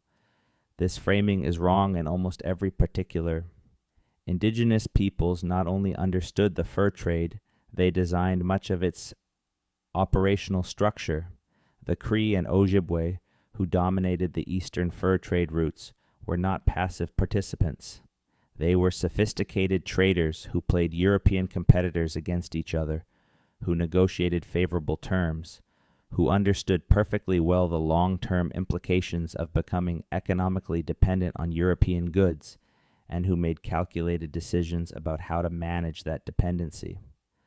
The Huron Confederacy, which acted as the primary middleman between the French trading network and the more northerly Cree and Algonquin suppliers in the early 17th century, built and maintained a commercial network of extraordinary reach and efficiency, controlling access to routes, managing relationships between dozens of distinct communities, and enriching themselves and their allies through strategic positioning rather than simple exploitation. The destruction of the Huron Confederacy in 1649 and 1650 at the hands of the Iroquois Confederacy, backed by Dutch and later English trade interests, is one of the most significant events in North American history and receives embarrassingly little attention in standard Canadian curricula. The dispersal of the Huron from their homeland around Georgian Bay sent thousands of refugees across the continent. Some fled west and eventually became the Wyandot of Ohio. Some were adopted into Iroquois communities. Some fled north and east, settling in communities near Quebec City, where their descendants still live. The trauma of the dispersal, the destruction of a sophisticated confederacy of perhaps 30,000 people in the space of 2 years, reshaped the entire human geography of the Great Lakes region and created the conditions for French and later British expansion into the interior. The fur trade did not happen to indigenous peoples. It happened through them, in ways they shaped as actively as any European actor, and its destructive consequences were the result of dynamics that the European powers both instigated and exploited.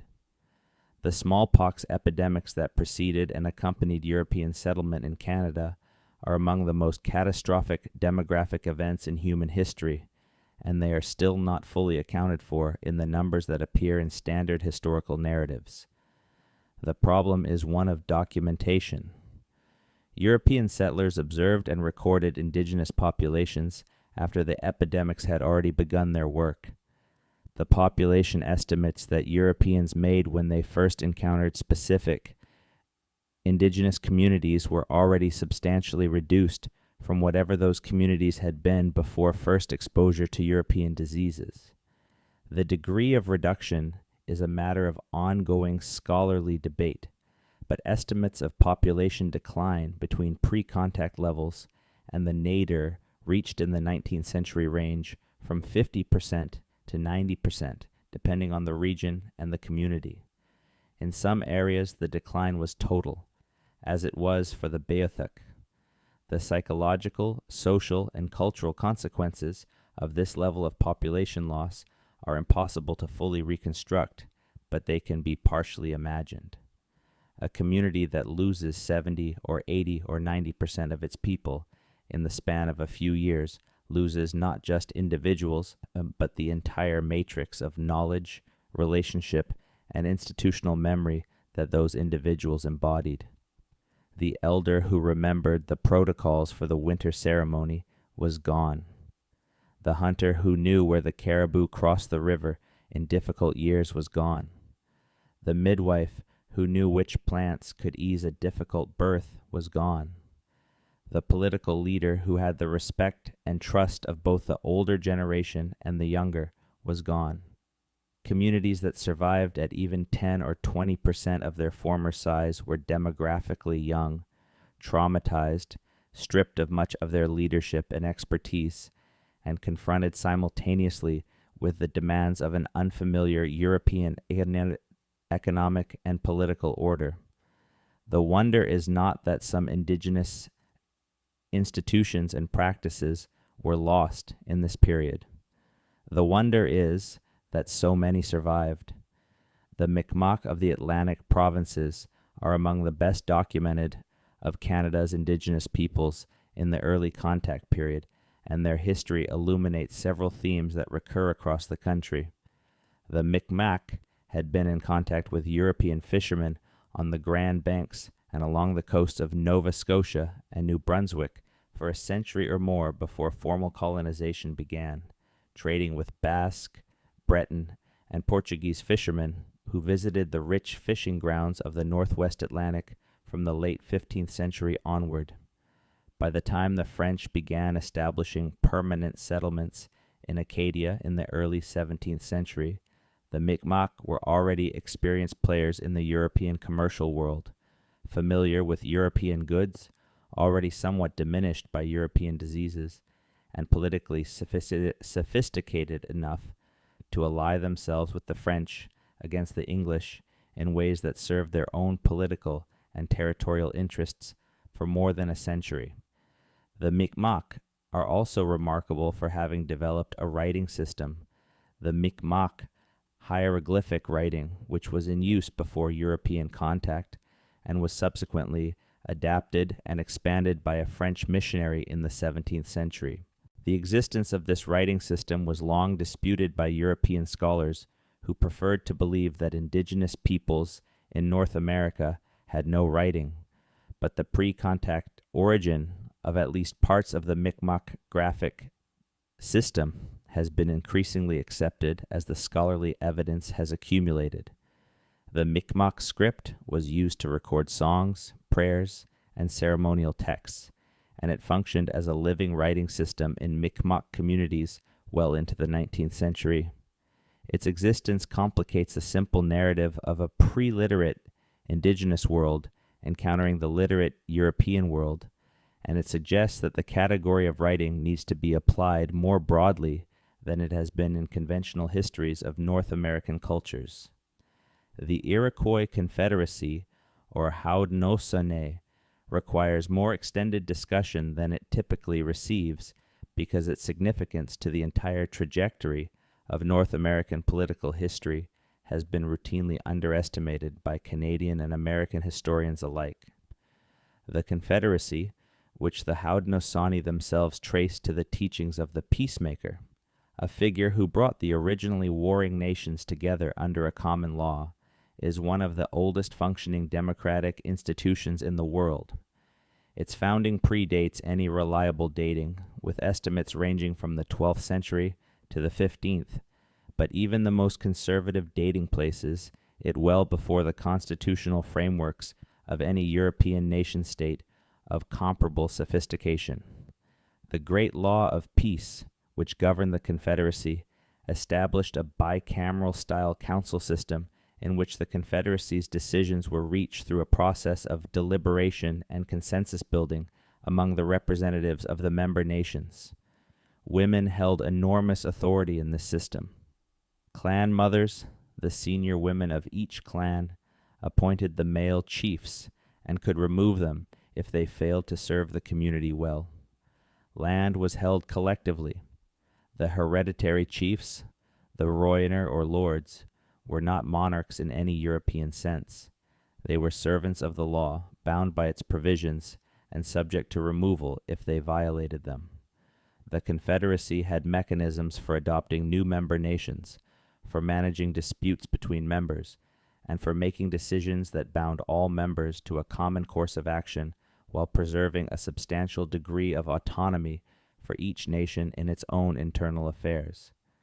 This is constitutional federalism. It is a political technology of considerable sophistication, and it emerged from, and was adapted to, the specific human and geographic circumstances of the northeastern woodlands, not from any European precedent. The influence of the Haudenosaunee Confederacy on the political thinking of the American founding generation is a contested topic that has generated more heat than light in both popular and scholarly discussions. What can be said with confidence is that Benjamin Franklin and other colonial leaders were aware of the Confederacy's structure and had discussed it explicitly in the context of thinking about how to organize a union of the separate British colonies. Franklin wrote about the Confederacy admiringly. Canasadago, the Onondaga leader who addressed the colonial councils at Lancaster in 1744, explicitly recommended that the colonies consider adopting a confederacy model similar to that of the Haudenosaunee. Whether the influence was direct and structural, as some scholars argue, or more indirect and inspirational, as others maintain, is less important than the basic fact, which is that the world's most influential democracy was founded in a political context where one of the world's oldest working democracies was a known and observable reality immediately adjacent to the colonial settlements. Pretending that this context was irrelevant requires a deliberate act of historical blindness. The land itself carries memory that is not encoded in any document. The beaver ponds of the Canadian boreal forest, which look like natural features of the landscape to the untrained eye, are in many areas the product of centuries of indigenous management of beaver populations. Beaver were managed for fur, for food, and for their effect on the landscape, since beaver ponds create wetland habitat that supports waterfowl and other species valued for food. The extensive network of portage routes that connected the waterways of what is now Ontario and Quebec, routes that French traders and later explorers used as the highways of the fur trade, were indigenous creations maintained by indigenous peoples who had been using them for thousands of years before the first European canoe entered the St. Lawrence. The trade relationships that connected communities from the Atlantic to the Rockies and from the Great Lakes to the Hudson Bay. Watershed followed routes and protocols that were established and maintained by indigenous peoples over generations. The Europeans who inserted themselves into these networks did not create them. They appropriated them. The archaeology of the Great Lakes region is still producing surprises that complicate the established historical narrative. Underwater surveys of the shallow bays of Lake Huron have in recent years revealed elaborate stone structures on the lake bottom, stone walls and cairns arranged in patterns that appear designed to funnel caribou into ambush positions. These structures are dated to roughly 10,000 years ago, when the water levels of the proto-Great Lakes were lower than today, and what is now the lake bottom was dry land. They represent a scale of organized communal hunting infrastructure that was not supposed to exist at this time period in this region, according to conventional models of the early post-glacial period. The structures required coordinated effort by multiple individuals over an extended period to build, and they reflect a sophisticated understanding of caribou behavior and landscape management that is inconsistent with the image of small, mobile, hand-to-mouth hunter-gatherer. Bands that standard accounts of this period tend to project. The relationship between indigenous peoples and the major river systems of Canada is another dimension of pre-contact civilization that receives inadequate attention. The Fraser River salmon runs of British Columbia supported one of the densest indigenous populations in North America, comparable to the population densities of agricultural societies in less favorable environments. The salmon were managed, not merely harvested. Weir systems were constructed and maintained on many rivers to channel salmon into traps. The timing and intensity of harvesting was regulated by protocols that prevented overharvesting in any single year and ensured that sufficient breeding stock reached the upper rivers. The surplus from successful seasons was processed and stored in the form of dried and smoked salmon in quantities that could sustain communities through lean years. The entire economic and social structure of the coastal peoples, the pattern of winter villages and summer fishing camps, the elaborate ceremonial calendar, the institution of the potlatch as a mechanism for redistributing food surpluses across the network of related communities, was built on the stable, abundant, managed foundation of the salmon runs. When European settlers arrived and began occupying the river systems and constructing dams and diversions that blocked salmon migration routes, they were not merely inconveniencing indigenous fishers. They were dismantling an economic system that had functioned sustainably for thousands of years. The legal battles over fishing rights that have occupied indigenous communities in British Columbia for a century and a half are not, at their core, about sentiment or tradition. They are about the survival of an economic and ecological system whose management principles are more sophisticated than anything the regulatory frameworks that replaced it have been able to produce. The salmon runs are a small fraction of what they were 2 centuries ago. The management knowledge that produced and sustained them for thousands of years is still held by indigenous communities in increasingly fragmented form, and is still largely ignored by the regulatory bodies that nominally govern the fishery. The knowledge systems of Canada's Indigenous peoples are not artifacts of a pre-modern world that have no relevance to contemporary challenges. They are active, living bodies of knowledge that encode solutions to problems of resource management, community cohesion, conflict resolution, and environmental stewardship that the contemporary world urgently needs. The movement in recent years toward incorporating indigenous knowledge systems into environmental management, into the governance of protected areas, into climate adaptation planning, is not romanticism. It is a practical recognition that thousands of years of careful observation and documented practice in specific environments produces knowledge that cannot be generated in any shorter time frame and cannot be approximated by any modeling technique currently available. The story of who Canada's first peoples were is inseparable from the story of what happened to them after contact. The two parts of the story are connected in ways that make them impossible to understand in isolation. The extraordinary depth of pre-contact civilization on this land makes the scale of what was lost in the contact and colonial period more apparent.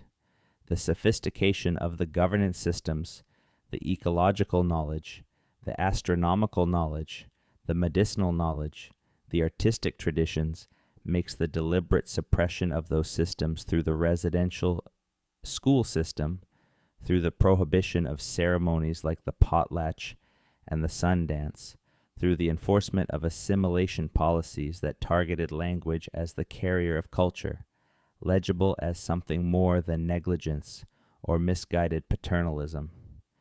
You do not invest the resources that Canada's colonial government invested in suppressing Indigenous cultures unless you recognize on some level that those cultures have something in them worth suppressing.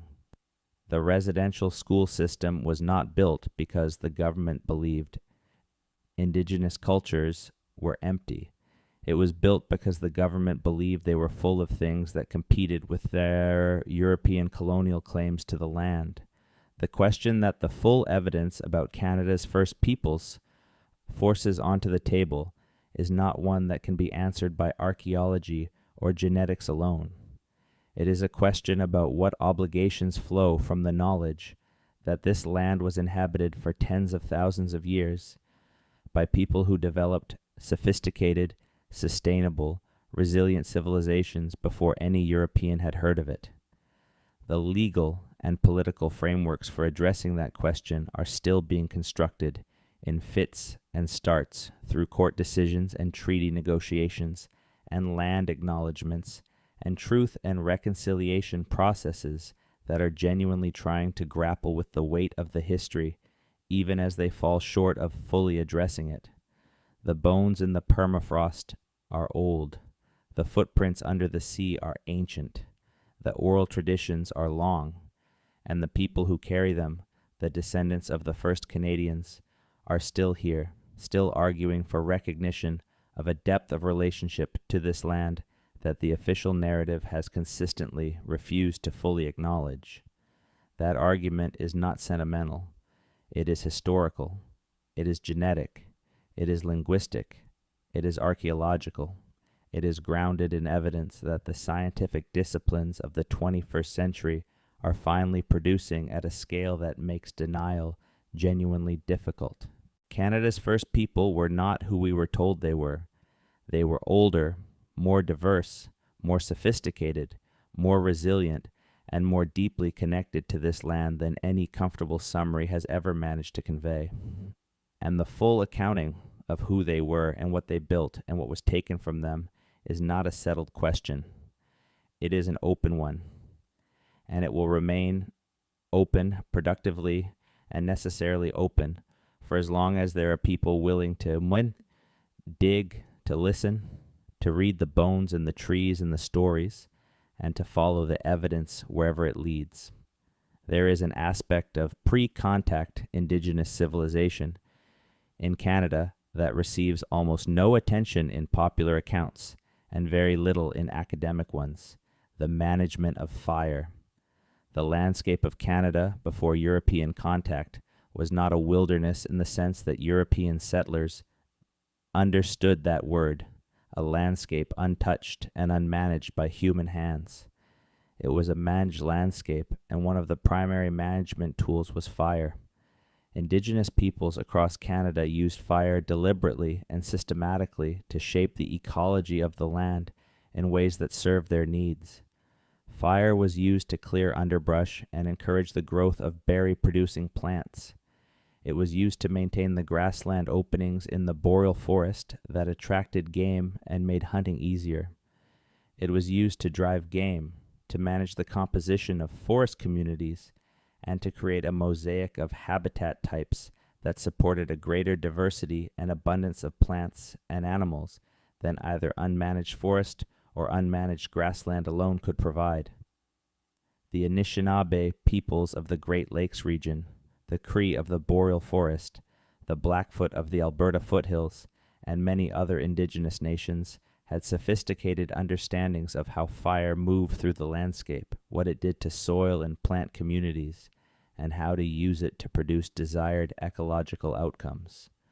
The knowledge of when to burn and when not to, of how weather and wind conditions affected the behavior of set fires, of which plant communities would benefit from burning and which would be harmed, was specialized knowledge held by particular individuals in each community and transmitted through mentorship and practical experience over generations.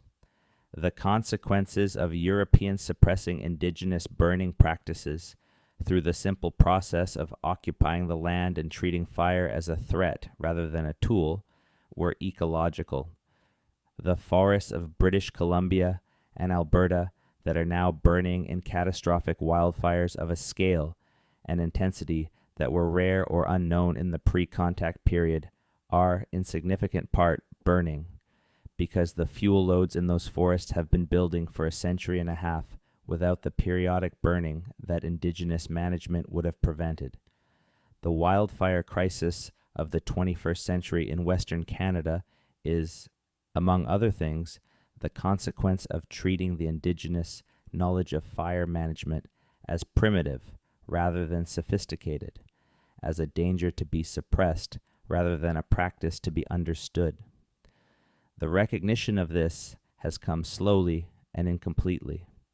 Some land management agencies in British Columbia and Alberta have begun collaborating with Indigenous communities on cultural burning programs, using controlled burns conducted according to indigenous protocols in areas where the conditions are appropriate. These programs are small relative to the scale of the problem and the scale of the landscape, but they represent a genuine acknowledgement that the knowledge held by indigenous communities is not merely historical curiosity, but operational intelligence with immediate practical applications.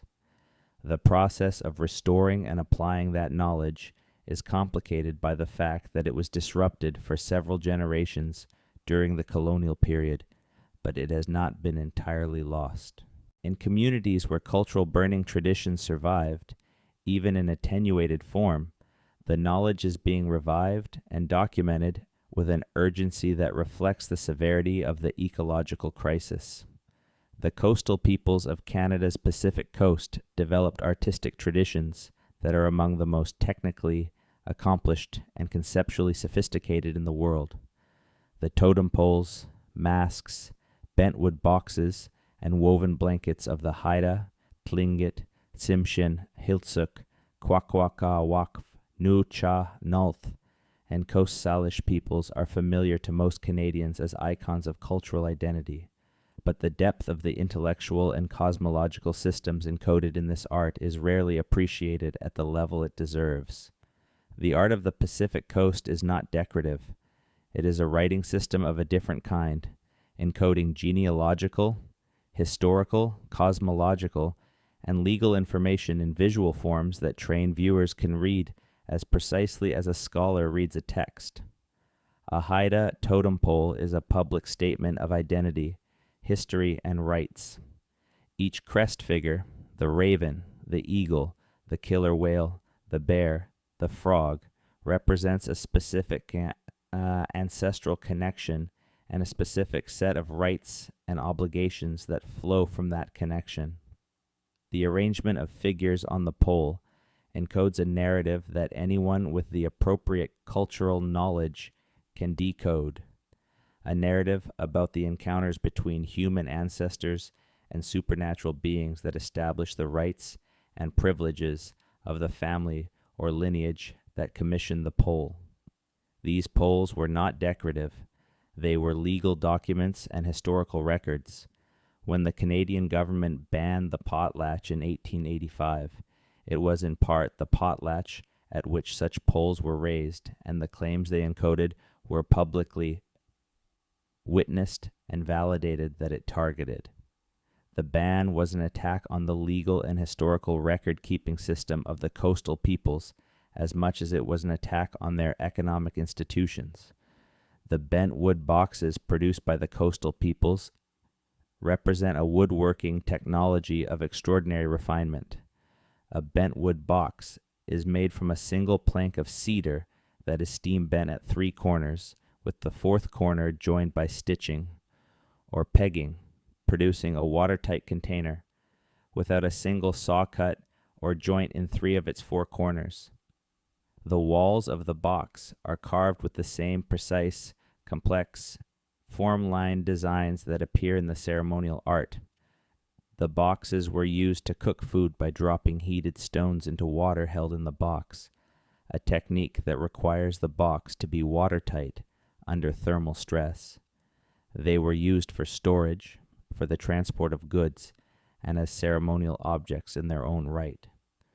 The level of skill required to produce a bentwood box of the quality found in museum collections from this period represents years of apprenticeship under skilled masters in a tradition of woodworking that valued technical precision as much as artistic vision. The canoes of the Pacific Coast peoples deserve their own extended discussion. The ocean-going dugout canoe of the Haida and other coastal nations was the largest wooden watercraft in North America and one of the largest wooden vessels in the world at the time of European contact. Haida war canoes could be 20 meters or more in length, capable of carrying 60 or more people, and were built from single red cedar logs using a technology that combined precise shaping, steam bending to achieve the distinctive flared hull form, and a finishing process that resulted in a hull that was both fast and stable in open ocean conditions. These were not small coastal vessels. They were open ocean craft, used for voyages of hundreds of kilometers across some of the most challenging water in the world, including the outer coast of Haida Gwaii, where the Pacific swells build unobstructed from Japan. The navigational knowledge required to make these voyages safely was accumulated over generations and was as sophisticated, in its own way, as the navigational knowledge of Polynesian voyagers who crossed the Pacific. The coastal peoples knew the tidal patterns, the seasonal wind systems, the fog patterns, the behavior of currents along the coast. They knew how to read weather signs, the color of the water, the behavior of seabirds, the smell of the wind, to anticipate conditions hours before they arrived. This navigational knowledge was specialized, held by experienced mariners who had been trained over years, and it represented a body of empirical oceanographic knowledge about the Northeast Pacific that was not surpassed in its practical application by any European navigator until well into the 18th century. The question of pre-Columbian contact between the peoples of the Pacific coast of Canada and the peoples of Polynesia or East Asia has been discussed intermittently for more than a century and has recently attracted renewed attention from genetic researchers. The genetic evidence for some degree of contact between South American populations and Polynesians before European contact is now fairly robust, based on the presence of South American crop plants in pre-contact Polynesian sites and the detection of South American genetic ancestry in some Polynesian populations. Whether this contact extended further north to the coastal peoples of British Columbia is less clear but cannot be ruled out. The coastal peoples were capable of the voyages that such contact would have required. The Haida in particular have traditions of long-distance ocean voyaging that are not fully accounted for by the known geography of their regular trading range. The interaction between Pacific Coast, indigenous peoples, and early European explorers and traders in the late 18th and early 19th centuries is itself one of the more interesting chapters in the history of cross-cultural encounter, and it is one in which the indigenous side of the encounter was considerably more active and strategic than it is usually portrayed. When Captain Cook arrived on the coast of what is now British Columbia in 1758, he was not encountering peoples who had no experience of commerce or of managing relationships with outsiders. He was encountering peoples who had been managing exactly those relationships with other indigenous nations across a wide trade network for thousands of years. The coastal peoples evaluated the Europeans, their goods and their intentions with the same practical intelligence they applied to any trading encounter. They drove hard bargains. They withheld access to resources until terms they considered favorable were agreed to. They played competing European interests against each other with considerable skill, as the Haida in particular demonstrated repeatedly in their dealings with British, American, and Russian traders over the following decades. The relationship between indigenous peoples and the Canadian state in the 20th century was defined to a large extent by the Indian Act, a piece of legislation first passed in 1856 and amended many times since, which remains in force in modified form to the present day. The Indian Act is one of the most comprehensively paternalistic pieces of legislation in the history of any democratic country. It defined who was legally Indian in ways that often contradicted indigenous understandings of their own identity and membership. It prohibited indigenous people from hiring lawyers to pursue land claims, a provision that was not removed until 1951. It required indigenous people living on reserves to obtain a pass from the Indian agent, a government-appointed official with near absolute authority over reserve life, before they could leave reserve land, a restriction that was enforced in the prairie provinces with particular severity in the early 20th century. It required indigenous children to attend residential schools and gave the government authority to remove children from their families by force. It prohibited the practice of traditional ceremonies, including the potlatch and the sun dance, with criminal penalties for participants.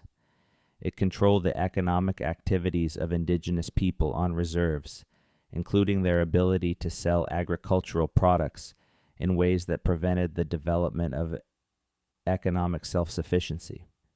The cumulative effect of these provisions over the century and a half of the Indian Acts operation was to systematically dismantle the institutional, cultural, and economic foundations of indigenous community life, to enforce a degree of dependency on government that served the government's interest in controlling indigenous people and their lands, and to create conditions of poverty and social dysfunction that were then used as evidence that indigenous peoples were incapable of self-governance.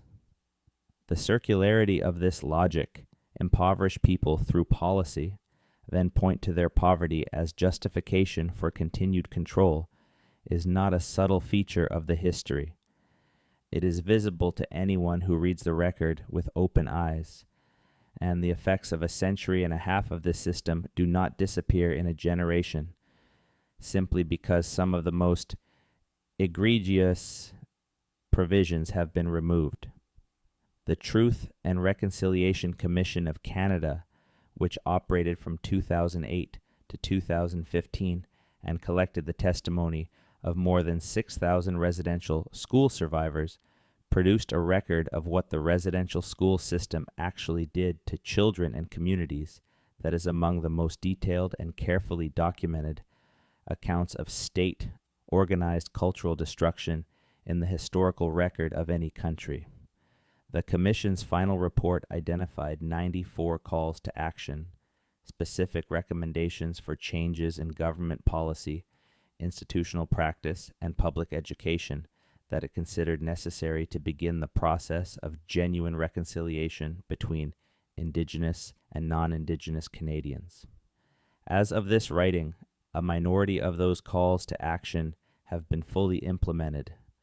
The process is ongoing, contested at every step, and moving at a pace that reflects the difficulty of transforming institutions built on assumptions that took generations to put in place.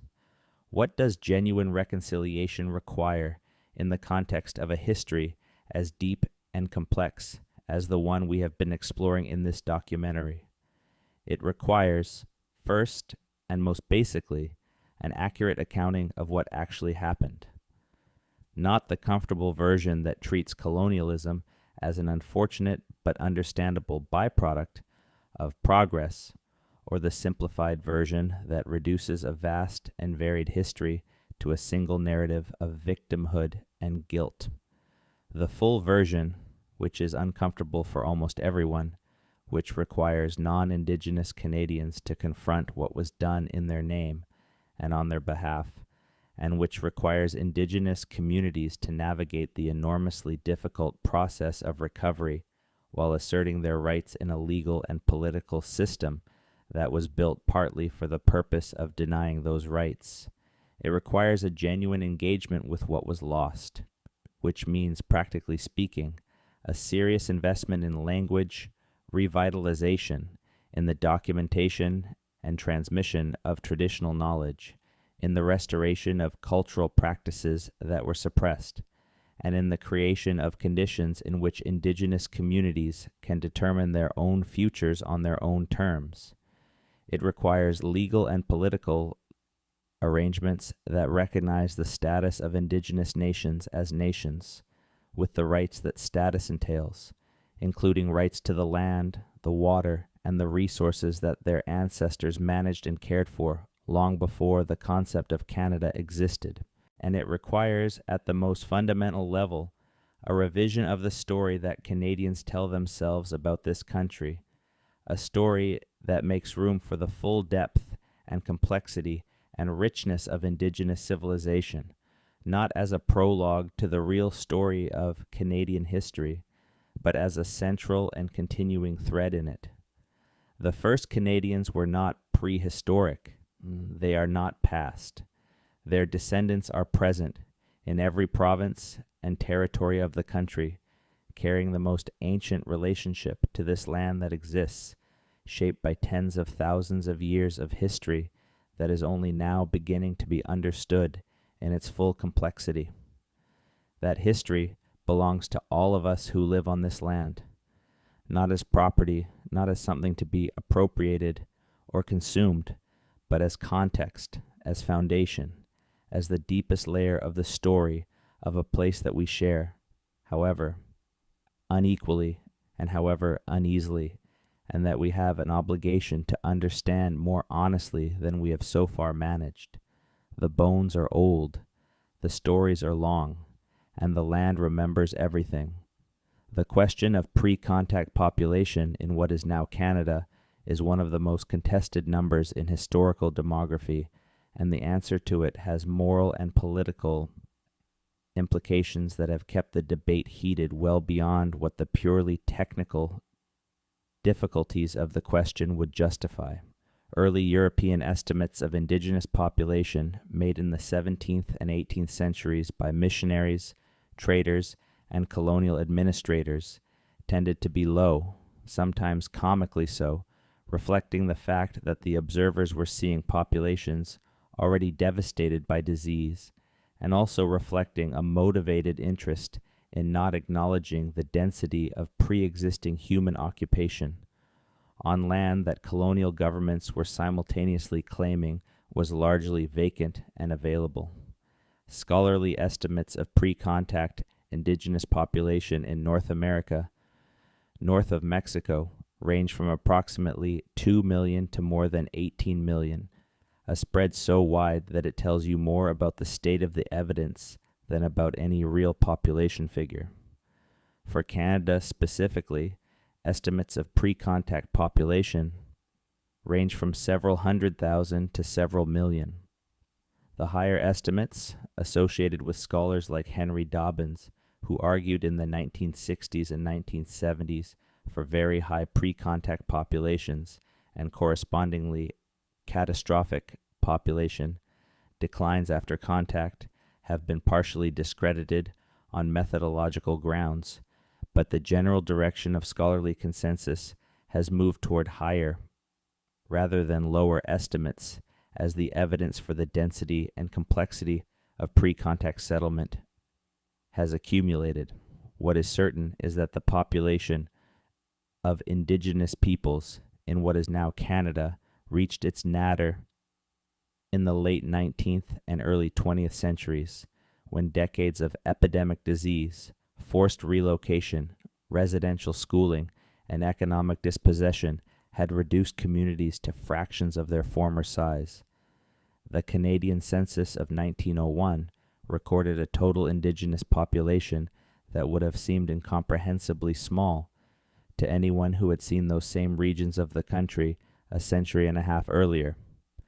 The recovery since that nadir, a recovery that has been demographic, cultural, and political simultaneously, is one of the more significant and underreported stories in Canadian history. The indigenous population of Canada today is young and growing faster than the national average.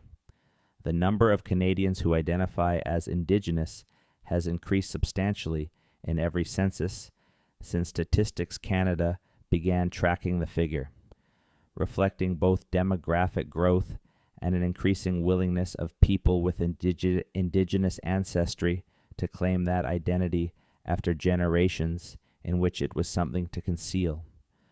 The languages of Canada's Indigenous peoples are among the most linguistically diverse set of languages found anywhere in the world in a comparable geographic area. Linguists estimate that there are between 50 and 70 distinct Indigenous languages in Canada, belonging to somewhere between 11 and 15 distinct language families that are as different from one another as English is from Mandarin or from Arabic. This density of linguistic diversity is difficult to account for by any model that involves a single founding migration event, because linguistic diversity of this magnitude requires a very long period of separation and independent development. Some linguists have argued that certain indigenous language families are so different from one another that they must have been separated for at least 15,000 years, possibly considerably longer. If this is correct, it implies that the founding populations of at least some of these language families arrived in North America before the end of the last ice age, before the Clovis period, and possibly in multiple waves from different source populations.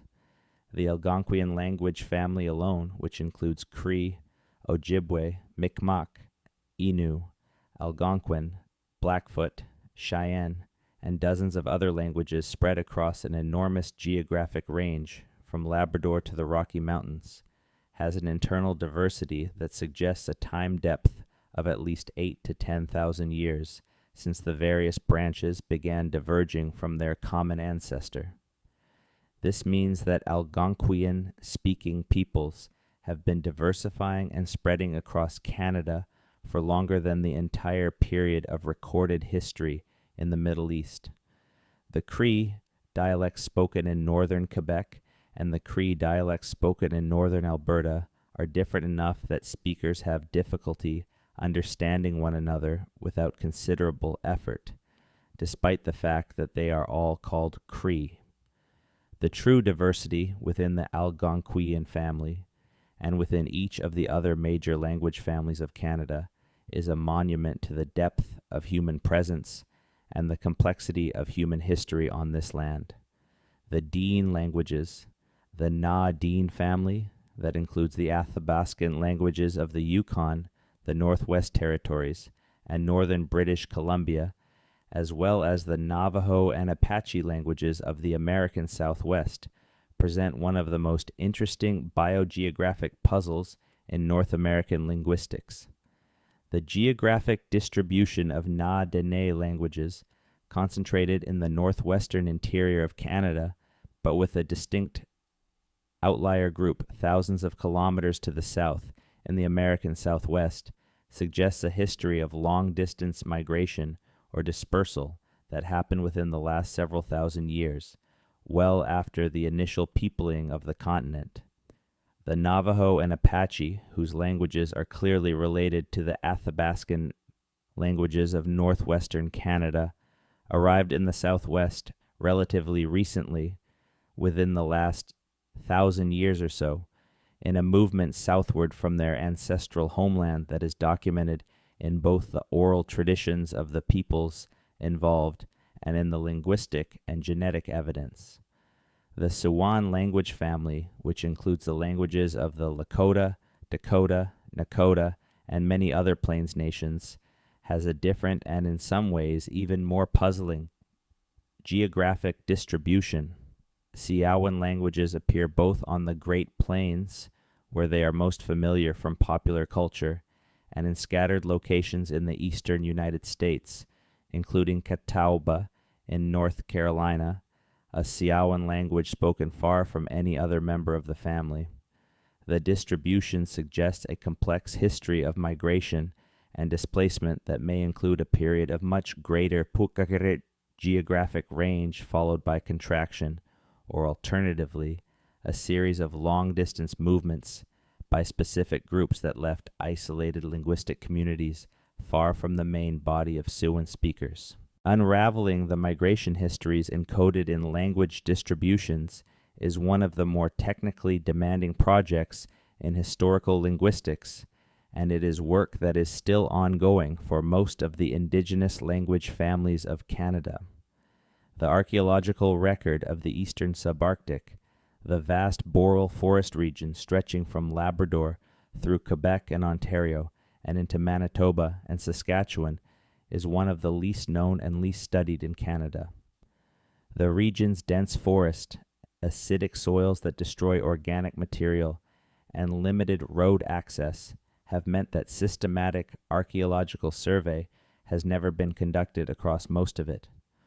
What surveys have been conducted have found evidence of human occupation going back at least 9,000 years, with sites that show the development of sophisticated adaptations to boreal forest environments, including the use of birch bark for containers, canoes, and shelter covering, the development of the snowshoe and the toboggan as winter travel technologies, and a deep understanding of the ecology of boreal mammals, including caribou, moose, beaver, and the dozens of other species that provided food, clothing, and material for the communities living there.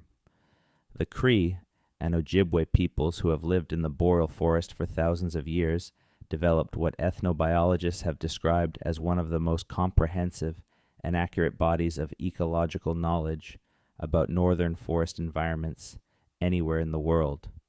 The Cree system of wildlife knowledge, encoded in the concept of muskeg, the understanding of wetland ecology that includes knowing the behavior of hundreds of species and the relationships among them, is a practical ecological intelligence that has no equivalent in Western scientific literature.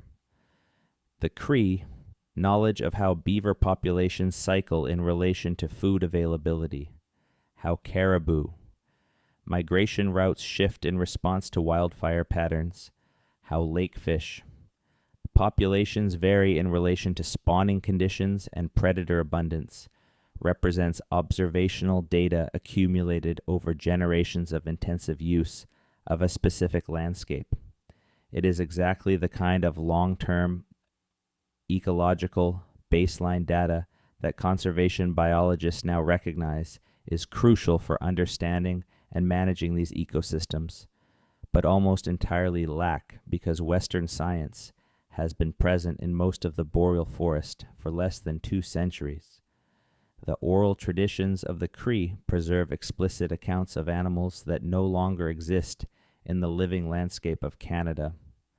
Giant beavers, which were real animals, castoroids ohioensis that grew to the size of a black bear and went extinct roughly 10,000 years ago at the end of the last ice age, appear in Cree oral tradition in forms that describe their size, their habitat, and their behavior in terms consistent with what paleontology has since confirmed about the actual animal. The presence of accurate descriptions of extinct megafauna in oral tradition is one of the strongest pieces of evidence that these traditions preserve genuine historical memory extending back to the end of the Pleistocene, and that the ancestors of the Cree were in fact present in the boreal forest and on the adjacent grasslands when the last of the giant Pleistocene mammals were living there and dying there. The geography of Canada itself is a product of Indigenous knowledge in ways that are rarely acknowledged in standard historical accounts. The maps that European explorers and fur traders used to navigate the interior of the continent in the 17th, 18th, and 19th centuries were almost entirely based on information provided by Indigenous peoples. The maps drawn by Indigenous map makers for European traders, some of which survive in archives in London, Paris, and Ottawa, represent the most comprehensive geographic knowledge of the interior of the continent available at the time, and they were accurate in their representation of waterways, portage routes, and distances to a degree that astonished European recipients who had the means to check them. The Great Lakes, Hudson Bay, the major river systems of the interior, and hundreds of geographic features that were subsequently named by European explorers were already known, named, and mapped by Indigenous peoples long before any European had seen them. The European names are the overlay. The Indigenous knowledge is the foundation. The discovery and documentation of this foundation is ongoing. Each year, advances in remote sensing, underwater archaeology, ancient DNA analysis, and the systematic recording of oral traditions add new details to a picture that continues to grow in resolution and in the depth of time it covers. The story of Canada's first peoples is not a closed book.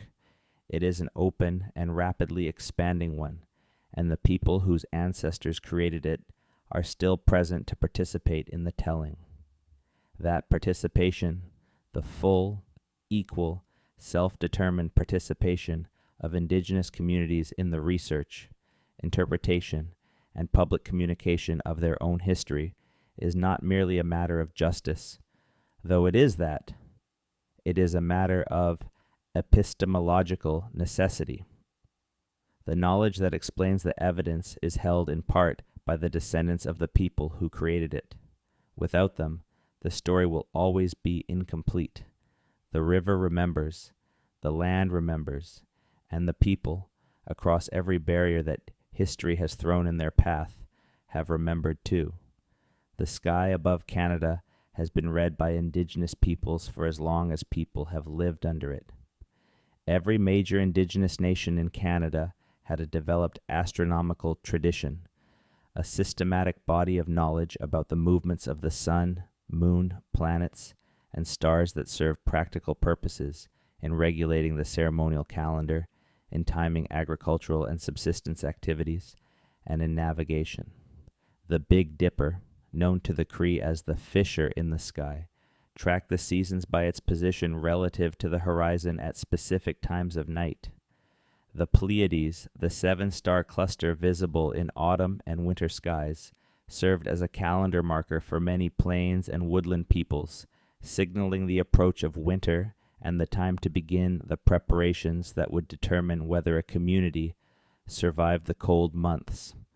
The planet Venus, the brightest object in the sky after the sun and moon, was tracked by several indigenous astronomical traditions with a precision that matched contemporary European observations.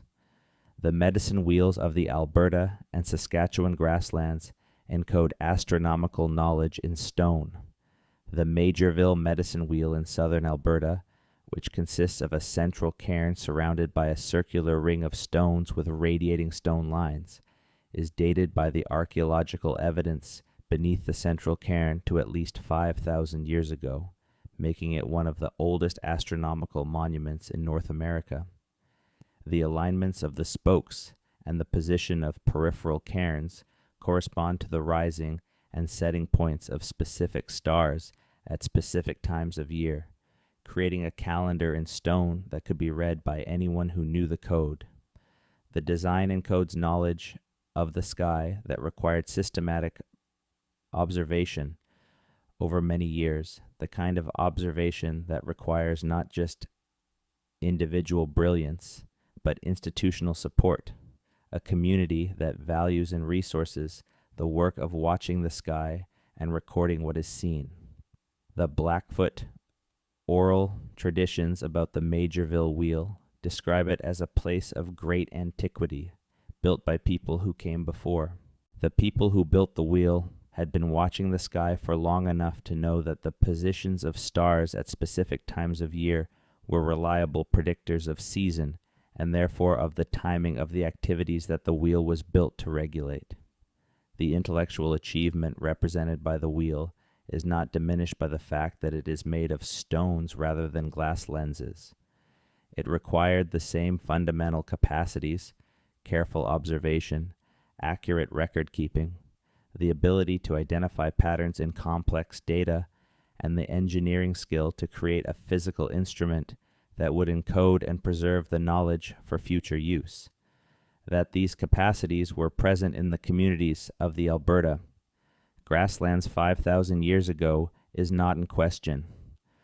What remains to be done is to give those communities the recognition that their achievement deserves. The relationship between water and Indigenous civilization in Canada is one of the most fundamental and least discussed aspects of pre-contact life.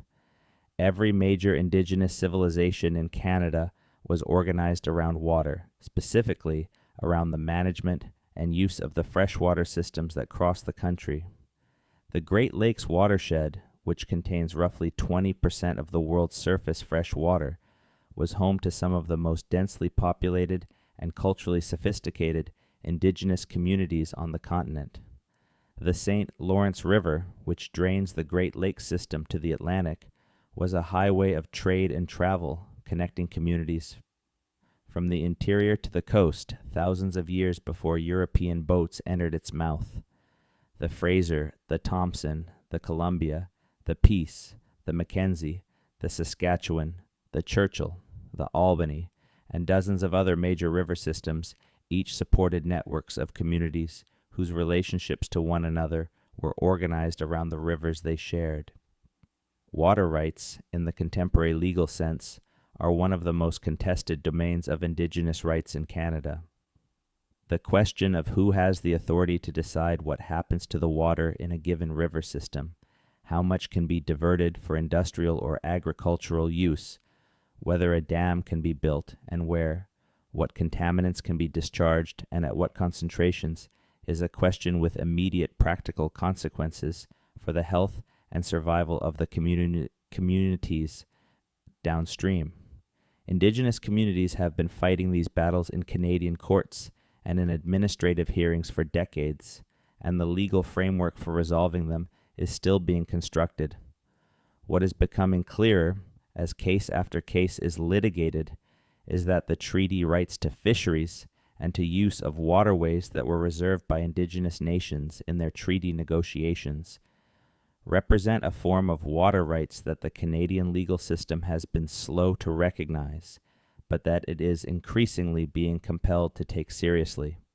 The Wet'suwet'en and Gitxsan peoples of northern British Columbia made legal history in 1997 when the Supreme Court of Canada issued its decision in Delgamuukw versus British Columbia, a case that had begun in 1984. The court held that the oral histories of the Wet'suwet'en and Gitxsan were admissible as evidence in Canadian courts, overturning lower court decisions that had dismissed this evidence as inherently unreliable. The court also held that Aboriginal title, the pre-colonial title to land that Indigenous peoples hold by virtue of their occupation and use before European sovereignty was asserted, was a real legal right that the Crown was required to consult with Aboriginal peoples before infringing. This decision transformed Canadian Aboriginal law and has been the foundation for hundreds of subsequent cases. It was also a recognition at the highest judicial level in Canada that the oral traditions of Indigenous peoples are not mythology. They are evidence. They record history. They establish legal rights that the Canadian legal system is obligated to take seriously. What the Delgamuukw decision and its successors have made impossible to deny is that the question of who Canada's first people were and what rights flow from their prior occupation of the land is not a historical question that can be answered once and filed away.